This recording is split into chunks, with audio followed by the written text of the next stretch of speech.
அனைவருக்கும் இதயம் நிறைந்த அன்பு கலந்த இனிமையான மாலை வணக்கங்கள்.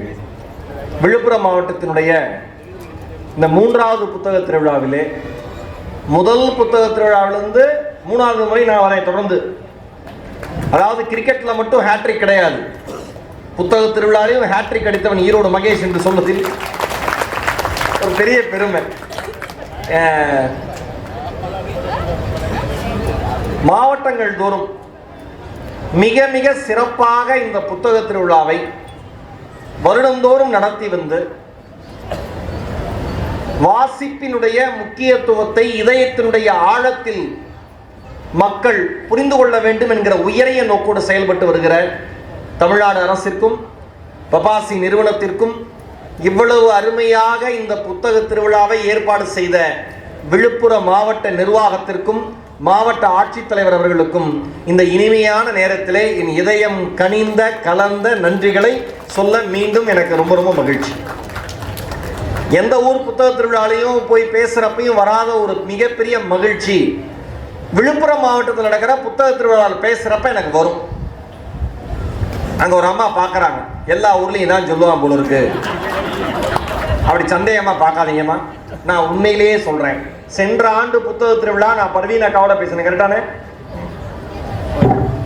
பர்வீன் அக்காவோட பேசினேன். அப்ப நான் சொன்னேன், எனக்கு தெரிஞ்சு ஒரு புத்தக திருவிழா பேச்சாளர்கள் மேடை ஏறி பேச ஆரம்பிக்கிறதுக்கு முன்னாடியே மக்கள் அமர்ந்து தயாராக இருக்கிற மிக சில மாவட்டங்களும் விழுப்புரம் முதன்மையான இடத்தில் இருக்கிறது என்று சொல்வதில் எனக்கு பெருமை. ஒரு பேச்சாளருக்கு அதான முக்கியம். நான் அடிக்கடி சொல்லுவேன், ஒரு பேச்சாளர் நல்ல பேச்சாளரா, வெற்றி பெற்ற பேச்சாளரா, புகழ்மிக்க பேச்சாளரா எப்படி மாறுறாரு? அவர் பேச்சின் திறமையா, மொழியின் ஆற்றலா, இலக்கிய வல்லமையா, இல்ல பல்துறை அறிவா? இது எதுவுமே கிடையாது. ஒருத்தன் எவ்வளவு பெரிய ஜாம்பவான் வேணா இருக்கலாம், ஆனா எதிரில் அமர்ந்திருப்பவர்கள் ரசிப்பவர்களாக இருந்தால் மட்டும்தான் அந்த பேச்சுக்கான மணிமகுடம் கிடைக்கும் என்பது எல்லா பேச்சாளர்களுக்கும் தெரியும். அதனாலதான் விழுப்புரம்னா எல்லாரும் பேசுறதுக்கு ஆசையா ஓடி வந்துடுவோம். நான் உண்மையிலே தமிழ்நாட்டிலே விழுப்புரம் கடலூரை தான் சரியா கேட்க மாட்டாங்களோன்னு நினைச்சேன். நீ ஏண்டா அப்படி நினைச்சேன்னு என்னை செருப்பாலே அடிச்ச மாதிரி முதல் புத்தக திருவிழாவில் நான் பேசின விஷயங்களை நீங்க கை தட்டி ஆர்ப்பரிச்சு கேட்ட விதம் அன்று இரவு முழுவதும் என் தூக்கத்தை கெடுத்தது. எந்த சூழலிலும் யாரையும் குறைத்து மதிப்பிடக்கூடாது என்பதை வாழ்க்கையில் அப்பொழுது நான் தெரிந்து கொண்டேன். அதனாலதான் மனசாட்சியா இனி என்ன தலைப்பு அப்படின்னு பபாசிலிருந்து முருகன் கேட்கிறப்ப யாரையும் மதித்து வாழ் அப்படின்னு தலைப்பு கொடுங்க. யாரையும் மதித்து வாழ். இப்ப இவ்வளவு ஹார்ன் அடிக்கிறாங்க, கேக்குதா? இந்த ஹாரன் சத்தம் ஹார்ன் அடிக்கிற எல்லாருக்கும் தெரியும், முன்னாடி போற வண்டி போனோன்னு தான் நம்மளால போக முடியும். ஆனா ஏஆர் ரகுமான, இளையராஜாவும் அனிருத்தும் ரோட்லயே இருப்பாங்க. அவர் அங்க போய் சிம்பனி போட்டு இந்தியாவுக்கு பெருமை சேர்த்தாருன்னா நம்ம ரோட்லயே சிம்பனி போடுவான். இவங்க என்னன்னா, இவங்க எல்லாருமே எனக்கு என்ன ஆச்சரியமா இருக்குன்னா, இவ்வளவு வேகமா போய் நாட்டை காப்பாத்துனா பரவாயில்ல, நியாயமா இல்லையா? அவ்வளவு வேகமா போய் என்னத்தை சாதிக்க போறோம்? ஒரு சின்ன விஷயம், நீங்க பஸ்ல உட்காந்து இல்ல லாரியில உட்காந்து இல்ல கார்ல உட்காந்து டூ வீலர்ல உட்காந்து ஹார்ன் அடிக்கிறீங்க, முன்னால போறவங்க வேகமா போகணும்னு. ஆனா வயதானவர்கள் நடந்து போகிற பொழுது அவர்களால் ஒரு குறிப்பிட்ட அளவிற்கு மேல் சத்தத்தை கேட்க முடியாதே, அது அவர்களுக்கு தொந்தரவாக இருக்குமே என்று எந்த ஓட்டுநர் நினைக்கிறாரோ அந்த ஓட்டுநருக்கு இயற்கை தானாக வழிவிடும் என்பது நியதி. நம்ம ஊர்ல இதுல வேற என்ன தெரியுமா, எல்லா ஊர்ல இருக்கிறவங்களும் ஒன்று சொல்றாங்க, சார் இப்ப சார் இந்த ஊர்ல மட்டும் ஓட்டிட்டா எந்த ஊர்ல வேணா ஓட்டிடலாம். இது விழுப்புரத்தில் இருக்கிறவங்களும் சொல்றாங்க, ஈரோட்டில் இருக்கிறவங்களும் சொல்றாங்க. நன்றிண்ணே. அப்படி வச்சுட்டா அது இது ரொம்ப அடுத்த பேச்சு திருப்ப முடியாது, அப்புறம் திருப்பிக்கலாம். விழுப்புரத்தில் இருக்கிறவங்க சொல்றாங்க, ஈரோட்டில் இருக்கிறவங்க சொல்றாங்க.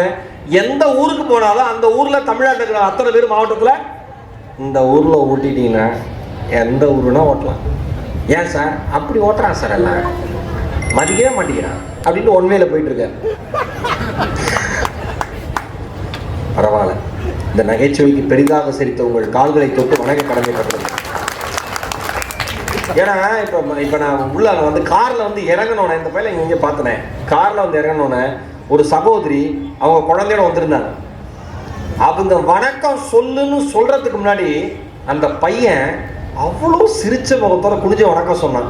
நான் உண்மையிலே சொல்லவா, அப்படி ஒரு அழகான வணக்கத்தை என் வாழ்க்கையில் நான் எதிர்கொண்டதே கிடையாது. எங்க இருக்கீங்களா சகோதரி? வணக்கம் சொல்லி கிளம்பியாமா? இங்க எங்கேயோ பார்த்த மாதிரி இருந்தது அந்த பையன். எங்கேயோ உட்காந்துருந்தானே சைல்டு, எங்கேயோ வணக்கம் சொல்லிட்டு, அது ஒரு டீசெண்டான குடும்பம் போல வணக்கம் சொல்லிட்டு கிளம்பிடுவாங்க போல.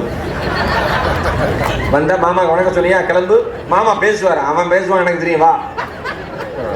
சொன்னதெல்லாம் வீணா போச்சா, பாராட்டினதெல்லாம் இருப்பாங்க, எங்கேயாவது இருப்பாங்க, உள்ள புத்தகம் கூட பார்க்க போயிருக்கலாம். அவ்வளோ அழகா சிரிச்ச முகத்தோட, எனக்கு தெரிஞ்ச அந்த பையன் 2ஆவது 3ஆவது படிப்பான் சார், அவ்வளோதான். அவ்வளோ அழகா வணக்கம். நான் இன்னைக்கு சொல்றேன், இன்னைக்கு நான் ஒரு கேள்வி உங்க முன்னாடி வைக்கிறேன். உங்க வீட்டில் இருக்கிற குழந்தைகளுக்கு பெரியவர்களை மதிக்க சொல்லி நம்ம சொல்லி தரோமா? தாத்தா பாட்டி வந்தா எங்க வீட்டில் நான் எந்திரிக்கலைன்னா அதுக்கப்புறம் அடுத்த 4 நாள் நான் எந்திரிக்கவே முடியாது, அடி பிரிச்சுடுவார் எங்க அப்பா. வீட்டுக்கு என்ன பெரியவங்க வராங்க, நீ உட்காந்துருக்க அப்படிம்பாரு. உட்காந்துருக்கிறதுக்கும் பெரியவங்க வரதுக்கும் என்ன சம்பந்தம்? வாயை உடைச்சிருவார். அதுக்கப்புறம் அதை கேட்கறது இல்லை, எந்திரிச்சு நின்றது. இப்ப எந்திரிச்சு நின்னாதான் மரியாதையா அப்படின்னு குதிரக்கமா ஒரு கும்பல் கிளம்பும். நாங்கள் தாத்தா பாட்டியை மதித்தால் போதாதா, எந்திரிச்சு நின்னாதான் மரியாதையா? கிடையவே கிடையாது. ஒரே ஒரு விஷயம் சொல்றேன், ஏன் பெரியவங்க வரப்ப குழந்தைங்க எந்திரிச்சு நிக்கணும்னு சொல்றாங்கன்னா, நாளை நீ பெரிய மனிதர்களை சந்திக்கிற பொழுது வீட்டில் இருக்கிற மாதிரியே ஒரு பெரிய மனிதர் வரப்ப நீ உட்கார்ந்து இருந்தீங்கன்னா, அவரால் உனக்கு காரியம் ஆகணும்னு இருந்துச்சுன்னா அந்த காரியம் அந்த இடத்தில் உனக்கு நடக்காது. நல்ல பழக்கத்தை வீட்டில் இருந்து துவங்கு என்கிற ஒரே ஒரு காரணத்துக்காக தான் பெரியவங்களுக்கு எந்திரிச்சு வணக்கம் சொல்லுன்னு.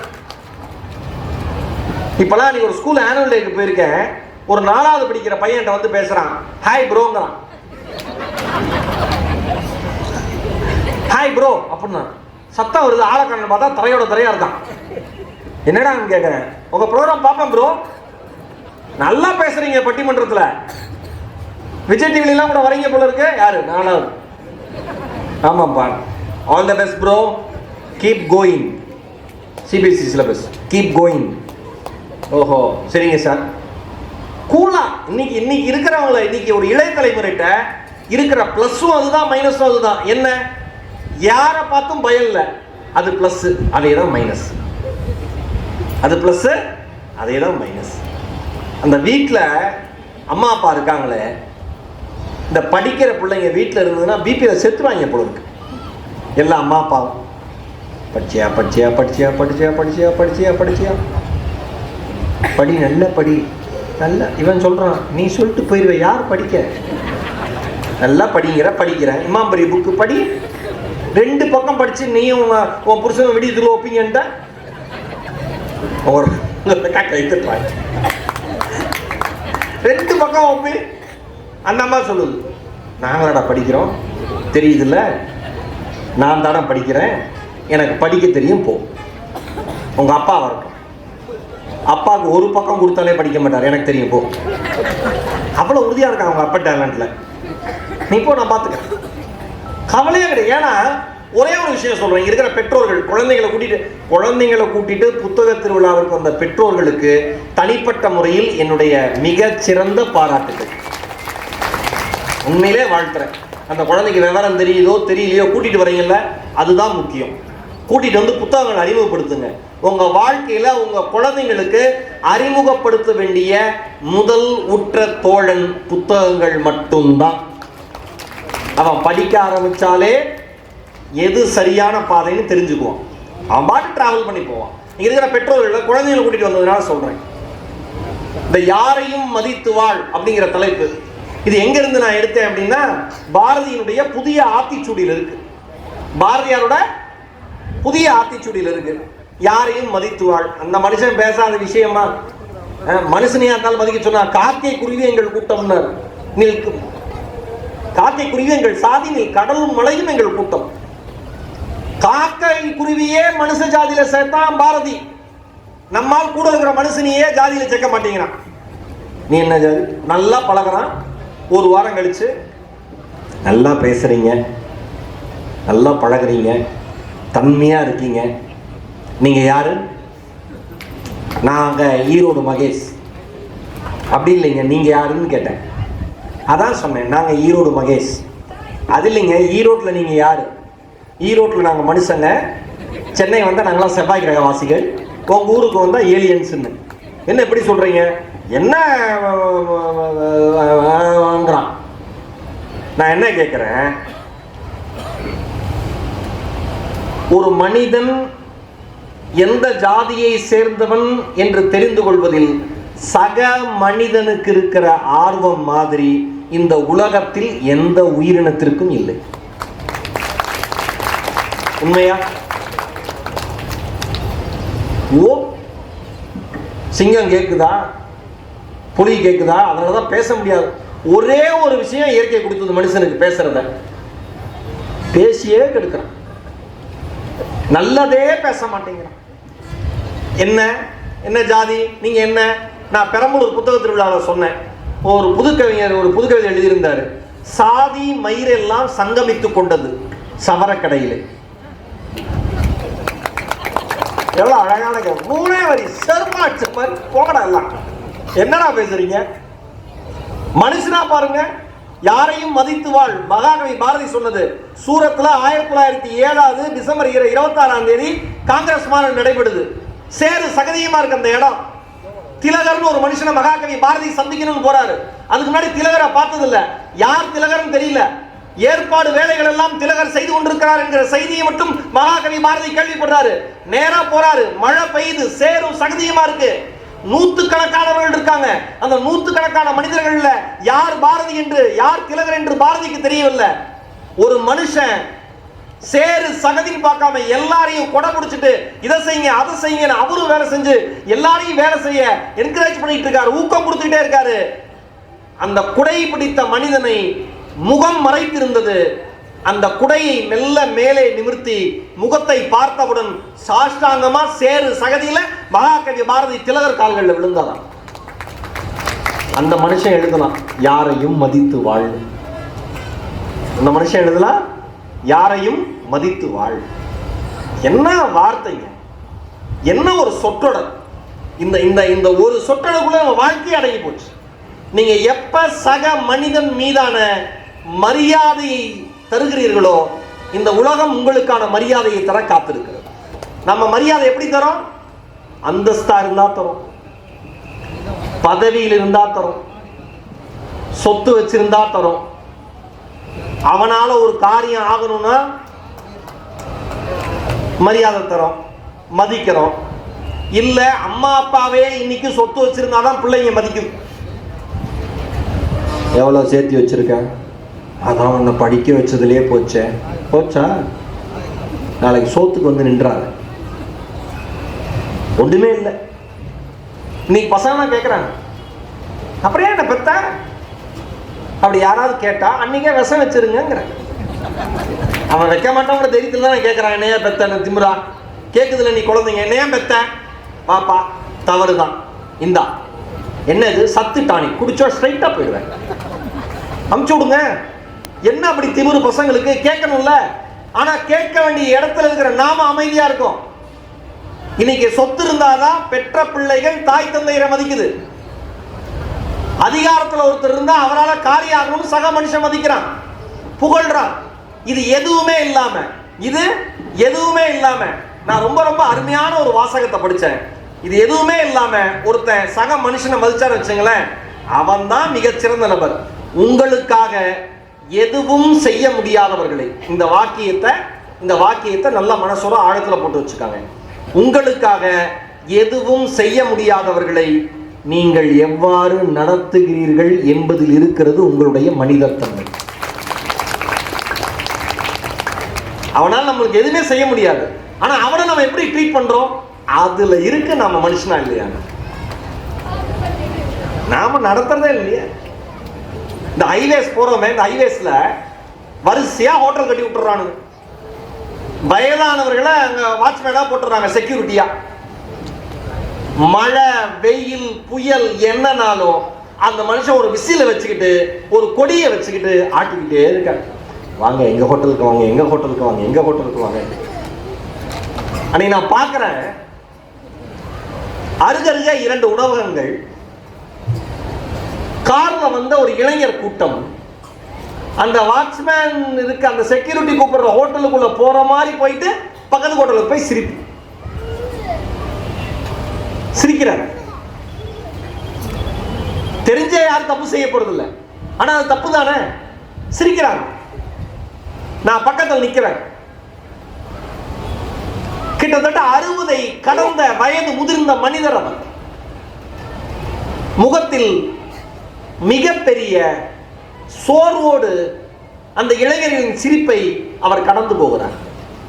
மெல்ல அருகில் சென்று அவரிடம் கேட்டேன், உங்களுக்கு வருத்தமாக இல்லையா? வேறு ஏதாவது வேலைக்கு செல்லலாமே. அதற்கு அவர் சொன்னார், ஏழையை எந்த வேலையில் இருப்பவன் மதிக்கிறான் என்று கேட்டார். இன்னொரு இடத்துக்கு போனாலும் இதான நிலைமை. பழகிருச்சு தம்பி, பழகிருச்சு தம்பி. யோசிச்சு பாருங்களேன், நம்ம மதிப்பு எப்படி தரும்? ஒருத்தரை மதிக்கிறதுனா அவருக்கு ஒரு ஸ்டேட்டஸ் எதிர்பார்க்கிறோம்ல. நான் இப்போ சமீபத்தில் ஒரு மேடையில் பேசுகிறப்ப சொன்னேன், உங்களுக்கு தரப்படுகிற மரியாதை எல்லாம் உங்களுக்கு தரப்படுகிற மரியாதை அல்ல, நீங்கள் இருக்கிற இடத்திற்கு தரப்படுகிற மரியாதை.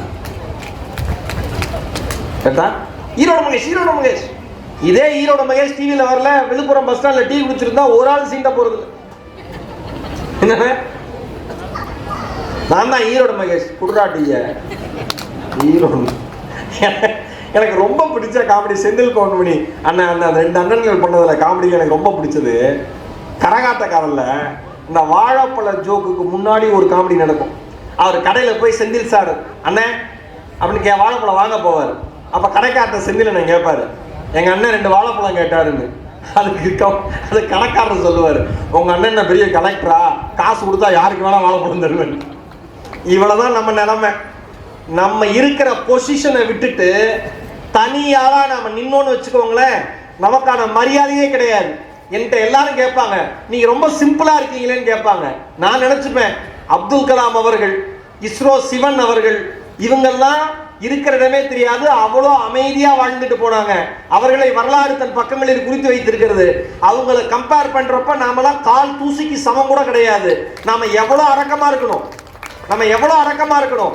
யார் என் கூட போட்டோ எடுத்துக்கிட்டாலும், யார் என் கூட பேசினாலும், யார் என்னை புகழ்ந்தாலும் நான் எடுத்துக்குவேன், இது எனக்கான மரியாதை அல்ல. அது அந்த தெளிவு எனக்கு இருக்கு, அதனால அமைதியா இருப்பேன் எப்பயுமே. அந்த தெளிவு இல்லைன்னு வச்சுங்களேன், அப்புறம் போட்டோ எடுத்துக்கலாம் அப்படிமா. ஒன்னு சொல்லவா, பிரபலங்களின் வெளிச்சமே நீங்கள் கொடுத்த ஆசீர்வாதத்தில் இருந்து வருகிறது என்கிற தெளிவு எந்த பிரபலத்திற்கு இருக்கிறதோ அவர்கள் கால்கள் தரையில் மட்டும் இருக்கும். கொஞ்சம் அப்படிதான் அன்புல அப்படிதான் இருப்பாங்க மக்கள், அன்புல அப்படிதான் இருப்பாங்க. ஒரு நாளாக ஃபுல்லாக சரக்கப்பட்டு எனக்கு முத்தமே கொடுத்துருக்காரு. அப்புறம் முத்தம் கொடுத்துட்டு சொல்றார், தம்பி போட்டிருக்கேன். அப்புறம் என்ன சந்தனவாசியாக வருது ஒன்று இருந்து தெரியுதுன்னு தப்பா எடுத்துக்காத, உன்னை ரொம்ப பிடிக்கும், அதனால தான் நல்ல வேலை கண்ணத்தோட நிறுத்தினேன்னு. நமக்கு அதில் ஒரு சந்தோஷம். அவ்வளோ மலையாள நடிகர், மிகப்பெரிய மாபெரும் நடிகர், இன்னைக்கும் இந்திய திரையுலகத்தில் மம்முட்டி அவர்கள், அவர் 3ஆம் பிறை அப்படின்னு அவர் எழுதின புத்தகம் தமிழாக்கம் பண்ணியிருக்காங்க. சைலஜா அவர்கள் அவசியம் எல்லாரும் வாங்கி படிங்க. 3ஆம் பிறை அந்த புத்தகத்தோட பேர். அதில் மம்முட்டி அவர்கள் ஒரு இன்சிடென்ட் சொல்றாரு. பழக்கம் போற படப்பிடிப்பு ஒரு வீட்டுக்கு போயிருக்காங்க. அந்த வீட்டில் இருக்கிறவர் அந்த வீட்டினுடைய ஒரு பகுதியை வாடகைக்கு படப்பிடிப்புக்காக கொடுத்துருக்காரு. மம்முட்டி சொல்றாரு, பொதுவாக நான் யாரோடையும் போட்டோ எடுத்துக்கிறது இல்லை, ஏன்னா நடிகர்களுக்கு முத்தம் கொடுப்பேன் அப்படின்னு ஃப்ரெண்ட்ஸ்கிட்ட பெட்டு கட்டிட்டு வந்து இறங்குறவங்களாம் இருக்கான், என் அனுபவத்தில் எனக்கு தெரியும். அதனால இவங்க எந்த மாதிரி தன்மையுடைய மனிதர்கள்னு தெரியாமையே அதை யோசிச்சுக்கிட்டே நான் யார்ட்டையும் அதிகமாக நெருங்க மாட்டேன், அதனால ஒரு இடைவெளி வச்சுப்பேன். இதை நிறைய பேர் பயங்கர கர்வம் முடிச்ச ஆளு மம்முட்டி நினைச்சுப்பாங்க. ஆனா என்ன பண்றது, எனக்கு அந்த பயம் இன்னும் மனசுக்குள்ள இருக்கு, அந்த மாதிரி தான் ஒரு நாள் நான் ஷூட்டிங் போயிருந்தேன் அந்த வீட்டுக்கு. நிறைய பேர் வந்திருந்தாங்க. ஒரு பையன் எந்த அனுமதி இல்லாமல் நான் இருக்கிற ரூம்குள்ள வந்துட்டான். வந்துட்டு என்னை பார்த்து சிரிச்சான். நானும் சிரிச்சுட்டு வாங்க அப்படின்ட்டு என்னுடைய வேலையை பார்க்க ஆரம்பிச்சிட்டேன். கொஞ்ச நேரம் கழிச்சு திரும்பி பார்க்குறேன். அவன் அறையினுடைய மூலையில் நின்று என்னை பார்த்து சிரிச்சுக்கிட்டே இருக்கான். என்ன வேணும்னு கேட்டேன்.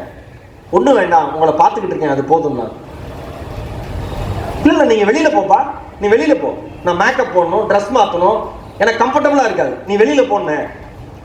நான் எந்த தொந்தரவும் செய்யாமல் இங்கேயே நின்றுக்கிறேனே, நான் எந்த தொந்தரவும் செய்யாமல் இங்கேயே நின்றுக்கிறேன் அப்படின்னு மம்முட்டி எழுதுறாரு.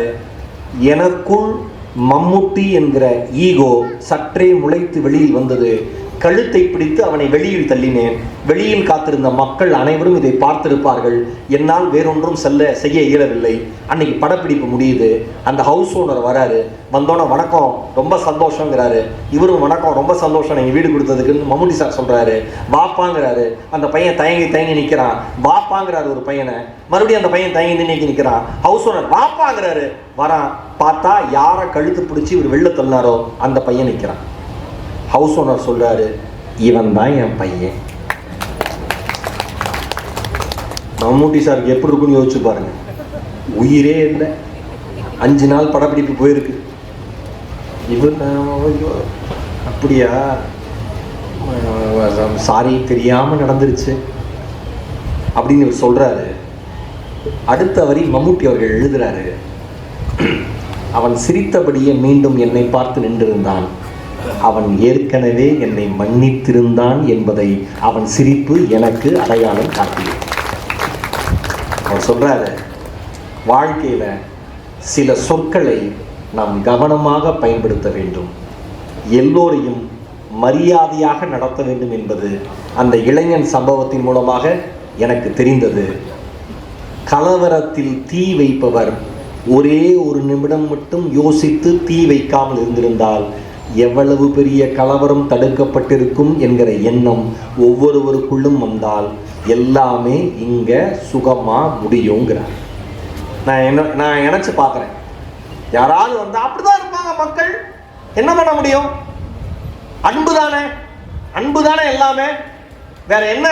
இப்ப இவ்வளவு பேர் வந்து உட்கார்ந்துருக்கீங்களே, உங்களுடைய நேரத்தை செலவு செய்து உங்களுடைய தனிப்பட்ட வாழ்க்கையை விட்டுட்டு விழுப்புரம் மாவட்டம் புத்தக திருவிழா நடத்துதுன்னு தெரிஞ்சு புத்தகத்தை பார்த்துட்டு நான் பேசுறது ஒரு மணி நேரமோ 3/4 மணி நேரமோ அந்த பேச்சை கேட்கணும்னு உட்கார்ந்துருக்கீங்களே, ஒரு மனிதன் சக மனிதனுக்கு தருகிற அதிகபட்ச மரியாதை உங்கள் நேரத்தை எனக்காக கொடுப்பது மட்டும்தான். அதுதானே வாழ்க்கை. ஒரு மனுஷன் அடுத்த மனுஷனுக்கான நேரத்தை கொடுக்கறதான வாழ்க்கை. நாம என்ன பண்ணிடுறோம்? ஒரு ப்ரீ ஜட்ஜ்மெண்ட்டுக்கு வந்துடுறோம். முன்கூட்டிய முடிவுகள் மனுஷனுக்குள்ள எப்பயுமே இருக்கு. முன்கூட்டிய முடிவுகள் எப்பயுமே இருக்கு. ஓ, இவங்களா இப்படிதான் இருப்பாங்க, அவங்களா அப்படிதான் இருப்பாங்க, இந்த கடையா சரியா இருக்காது, ஓ போலீஸ்காரங்களா கண்டிப்பா தான் இருப்பாங்க, ஓ எல்லாருமே லஞ்சம் வாங்குவாங்க, கவர்மெண்ட் ஆபீஸா சரி கிடையாது, நடிகர்களா அவனுங்களா ஊதாரிங்க, ஓ பணக்காரங்களா அவன் ஊரடிச்சுதான் சம்பாதிச்சிருப்பான். இதெல்லாம் முன்கூட்டிய முடிவு. ஆனா பழகி பார்த்தோம்னா அதே ஆள் சொல்லுவான், என்ன மனுஷங்க, அதுக்கு முன்னாடி என்ன மனுஷன், அதே வாய், அதே நாக்கு, அதே மொழி, என்ன மனுஷங்க அப்படின்னா கொஞ்சம் எனக்கு என்ன மனுஷங்க ஹஸ்கி வாய்ஸ்ல போயிட்டான். தங்கமான ஆளு நினைச்சு கூட பார்க்கல. பழகின 2 நாள்ல சாட்சிட்டாங்க நம்மள அன்புல. தப்பா நினைச்சிட்டாங்க அந்த ஆளை பத்தி. எல்லாரும் சொல்றோமா இல்லையா? ஏன் முன்கூட்டிய முடிவெடுக்கணும்? யாரை பத்தி யாருமே முன்கூட்டிய முடிவெடுக்காதீங்க. இந்த விழுப்புரம் புத்தக திருவிழாவில் சொல்றேன், ஒருவரை சந்திக்க போவதாக இருந்தால் காலி பாத்திரமாக அவரை சந்திக்க போங்க. மனசை காலி பாத்திரம் மாதிரி வச்சுட்டு போங்க. அந்த மனிதன் என்ன தருகிறானோ அதுதான் அந்த மனிதனுடைய அடையாளமே தவிர நீங்கள் நிரப்பி வைத்திருப்பது அந்த மனிதனுடைய அடையாளம் அல்ல என்பதை புரிந்து கொள்ளுங்கள். நான் யாரை பார்க்க போறப்ப எம்டியா தான் போவேன் மனசை வச்சுக்கிட்டு. முன்கூட்டிய முடிவோட போனா நம்மளால, அவர் நல்லவரா இருந்தாலும் நம்மளால கேட்க முடியாது. ஒரு குழந்தை 2 ஆப்பிள் வச்சிருந்துதான், உறவினர்கள் வீட்டுல ஒரு கெட் டுகெதர் 2 ஆப்பிள் வச்சிருந்துதான். என் பையன் எல்லாத்தையுமே ஷேர் பண்ணிடுவான் அந்த அம்மா பெருமையா சொல்லிட்டு உறவினர்கள் முன்னாடி சொல்லிட்டு ஹாலுக்கு வந்து 2 ஆப்பிள் வச்சிருக்கான்ல, அந்த அம்மா கேட்டுச்சான், 1 ஆப்பிள் என்ற குடுறான்னு. அந்த பையன் ஃபர்ஸ்ட் வலது கையில் இருக்கிற ஆப்பிளை கடிச்சான். இடது கையில் இருக்கிறத கொடுத்துருவான்னு நினச்சிட்டு அந்த அம்மா பார்த்துட்டே இருந்துச்சான். இடது கையில் இருக்கிற ஆப்பிளையும் கிடைச்சான். நம்ம குழந்தைங்க இந்த வேலையை பண்ணும். நம்ம வீட்டில் அதுங்களுக்கு பசிக்கவே பசிக்காது. சொந்தக்காரன் வீட்டுக்கு போனால் எங்கிருந்து தான் பசி வருமோ நமக்கு தெரியாது. வெளியில் போனால் வீட்டில் அம்மா பஜ்ஜி போடுறேங்க, வேண்டாம்மா. புத்தக திருவிழாவுக்கு வந்து பஜ்ஜியை கேட்பேன். நடந்திருக்கா இல்லையா மக்களே? எஸ். பஜ்ஜியை சாப்பிட்ட அடுத்த செகண்ட் காப்பி கேட்பான். நீ காப்பி சாப்பிடவே மாட்டேயே, இப்போ சாப்பிடுவேன். காப்பி சாப்பிட்டு முடிச்சதுக்கப்புறம் ஒரு தெரிந்த மாதிரி ஐஸ்கிரீம் வாங்கிட்டு போவானா, ஐஸ்கிரீம் வாங்கி கொடுப்பான். இப்போதான்டா காப்பி சாப்பிட்டேன்னா அது காப்பி, இது ஐஸ்கிரீம் நமக்கே எஜுகேட் பண்ணுவான். இந்த குழந்தைங்களாம் புரிஞ்சுக்கவே முடியாது. அதனால தான் அதுக்கு பேர் குழந்தைங்க. அதுங்க இயல்பில் இருக்கும். அதனால தான் சந்தோஷமாக இருக்குது. நாம் மனசில் குழப்பிக்கிறோம்ல, மோர் சாதம் சாப்பிட்றது கடைசியில் தான், சாம்பார் தான் முதல்ல சாப்பிட்ணும். கரெக்டு. அதில் ஒரு இது இருக்குது, கடைசியில் டைஜஷனுக்கு வயிறு குளுமையாக இருக்குன்னு. சில பையன் மோர் சாப்பிட்டுட்டு சாம்பார் ஆரம்பிப்பான். அந்த அம்மா பைத்தியமான்னு கேட்கும், என் வயிறு உனக்கு என்னம்மா? ஓகேவா? நாம தான் குழந்தைங்களை முன்கூட்டியே முடிவு எடுத்துடுறோமே. இந்த குழந்தை இப்போ வெளில போகிறப்பே அவ்வளோ அட்வைஸ் சார். குழந்தைய கூட்டிட்டு வெளியில் போகிறப்பயே, இங்கே பாரு, முதல் முறையாக உங்கள் மாமா வீட்டுக்கு போகிறோம். நானே சண்டைக்கு அப்புறம் 8 வருஷம் கழித்து பேசியிருக்கேன். சரிம்மா, யாரும்மா மாமா? சொல்கிறேன். சொல்ல மாமா யாருன்னு சொல்கிறேன், உன் பேர் என்னன்னு சொல்கிறேன், எல்லாம் சொல்கிறேன் காரில் போகிறப்ப.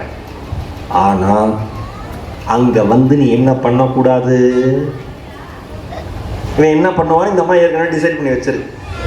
இவன் சொல்கிறான், இவன் புத்திசாலியான குழந்தை. இந்த குழந்தை சொல்லுது, என்ன பண்ணக்கூடாதுன்னு நீ நினைக்கிற? காலடி எடுத்து செருப்பை வீட்டுக்கு முன்னாடி கழட்டி விடுறப்ப கரெக்டாக கழட்டி விடு. ஓகேம்மா. உள்ள நுழைஞ்சோன்னா எல்லாருக்கும் வணக்கம் சொல்லு. ஓகேம்மா. உக்காந்தோடனே சாப்பிட ஏதாவது வேணுமான்னு அவங்க உடனே கேட்பாங்க. அப்ப நீ என்ன சொல்லணும்? இவன் சொல்றான், என்ன சொல்லணும் நீ நினைக்கிற? எதுவும் வேண்டான்னு சொல்லணும். பசிச்சா, நியாயமான கேள்வியில, பசிச்சா அமைதியாரு, எப்படியும் சோத்த போடுவாங்க. அதுக்குள்ள அவசரப்படாது. சரிம்மா. எல்லாரும் சாப்பிட உட்கார்றப்ப டீசெண்டா மெதுவா சாப்பிடு. அதுக்கு பையன், அப்பாக்கே அப்படி சாப்பிட தெரியாது, அதை பற்றி அவர் கவலைப்படுவார், நான் சொன்னதை கேள்வி, டென்ஷன் பண்ணாத. டென்ஷன் ஆயிடும் உடனே. சரிம்மா சரிம்மா. இப்போ கிளம்பி 8 வருஷம் கழிச்சு, அது சிரிக்க ஆரம்பிச்சிட்டார். 8 வருஷம் கழிச்சு பேசுகிற மாமா வீட்டுக்கு போகிறாங்க. செருப்பு எப்படி உள்ள சொன்னாங்க? கரெக்டாக பக்கத்தில். இவன் வீட்டு வாசலுக்கு வெளியில் ஒன்றும், வாசப்படிக்கிட்ட ஒன்றும் விட்டுருக்கேன். அம்மா அப்படி பார்க்குது. ஏன்னா சொந்தக்காரங்க முன்னாடி திட்ட மாட்டோம் பெரும்பாலும். அவன் குழந்தைங்க அதை அட்வான்டேஜாக எடுத்துக்கும்.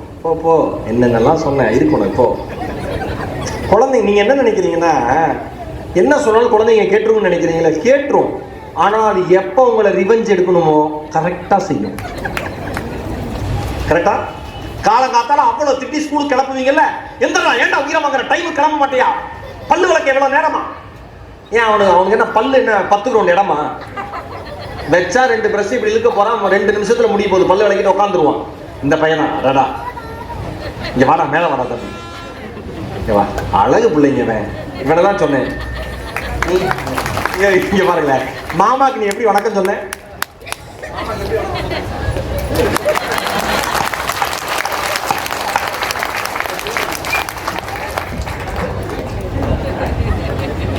தேவ சேனாபதி தலைப்புங்கிற பேச்சாலம் புத்தி போகுமா? வேறு உட்காருமா. இப்போதாம்மா அவங்கள வந்து கொஞ்சம் நீங்கள் வெளில இதான் சொன்னேன், முன்கூட்டியே முடிவு எடுக்கக்கூடாது. ஆண்டவன் உடனடியாக ரிசல்ட்டை காமிச்சான் பார்த்தீங்களா? நீங்கள் கிளம்பிட்டீங்களோன்னு நினச்சிட்டம்மா. எங்கே போயிருந்தீங்க? Book shop. அதையும் சொன்னேன், உடனே புத்தகம் கூட பார்க்க போயிருக்கலான்னு சொன்னேன். ஆனால் மனுஷ புத்தி வெளில போயிட்டீங்களா வணக்கம் வச்சுட்டு நினச்சிட்டேன். உட்காருமா. இப்போ எதுக்கு இவங்களை இவ்வளோ குறிப்பிட்டு சொல்லி உட்கார வைக்கிறேன்னா, கடைசிக்கு 2 பேராவது இருப்பாங்க. அந்த ஒரு நினைக்கலாம். தேவா அப்புறம் அழகாக வணக்கம் சொல்லி, இப்போ மாமா வீட்டுக்கு என்ட்ரி. நான் வரேன் மறுபடியும். மாமா வீட்டுக்கு என்ட்ரி. குழந்தைங்க நீ காலையில் பல்லு விளக்க, அவனுக்கு பல்லு சீக்கிரம் விளக்க தெரியும்மா, அவனுக்கு பல்லு சீக்கிரம் விளக்க தெரியும். ஆனால் காலையிலிருந்து நீ திட்டின திட்டு இருக்கு பாரு,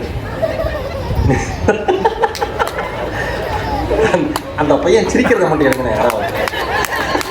இந்த காலையிலேருந்து நீங்கள் திட்டின திட்டு இருக்கு பாருங்க, அந்த திட்டுக்கு அவன் பாத்ரூமில் போய் சும்மா நிற்பான்.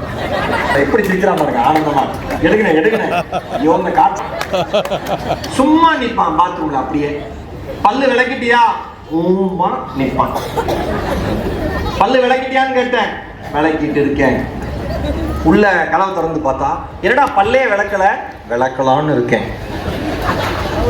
ஏண்டா படுத்துறேன், சீக்கிரம் சீக்கிரம் சீக்கிரம் கிளம்பு. எல்லாம் பண்ணிடுவீங்களா? எல்லாம் பண்ணிட்டு ஸ்கூல் வேன் வரும்.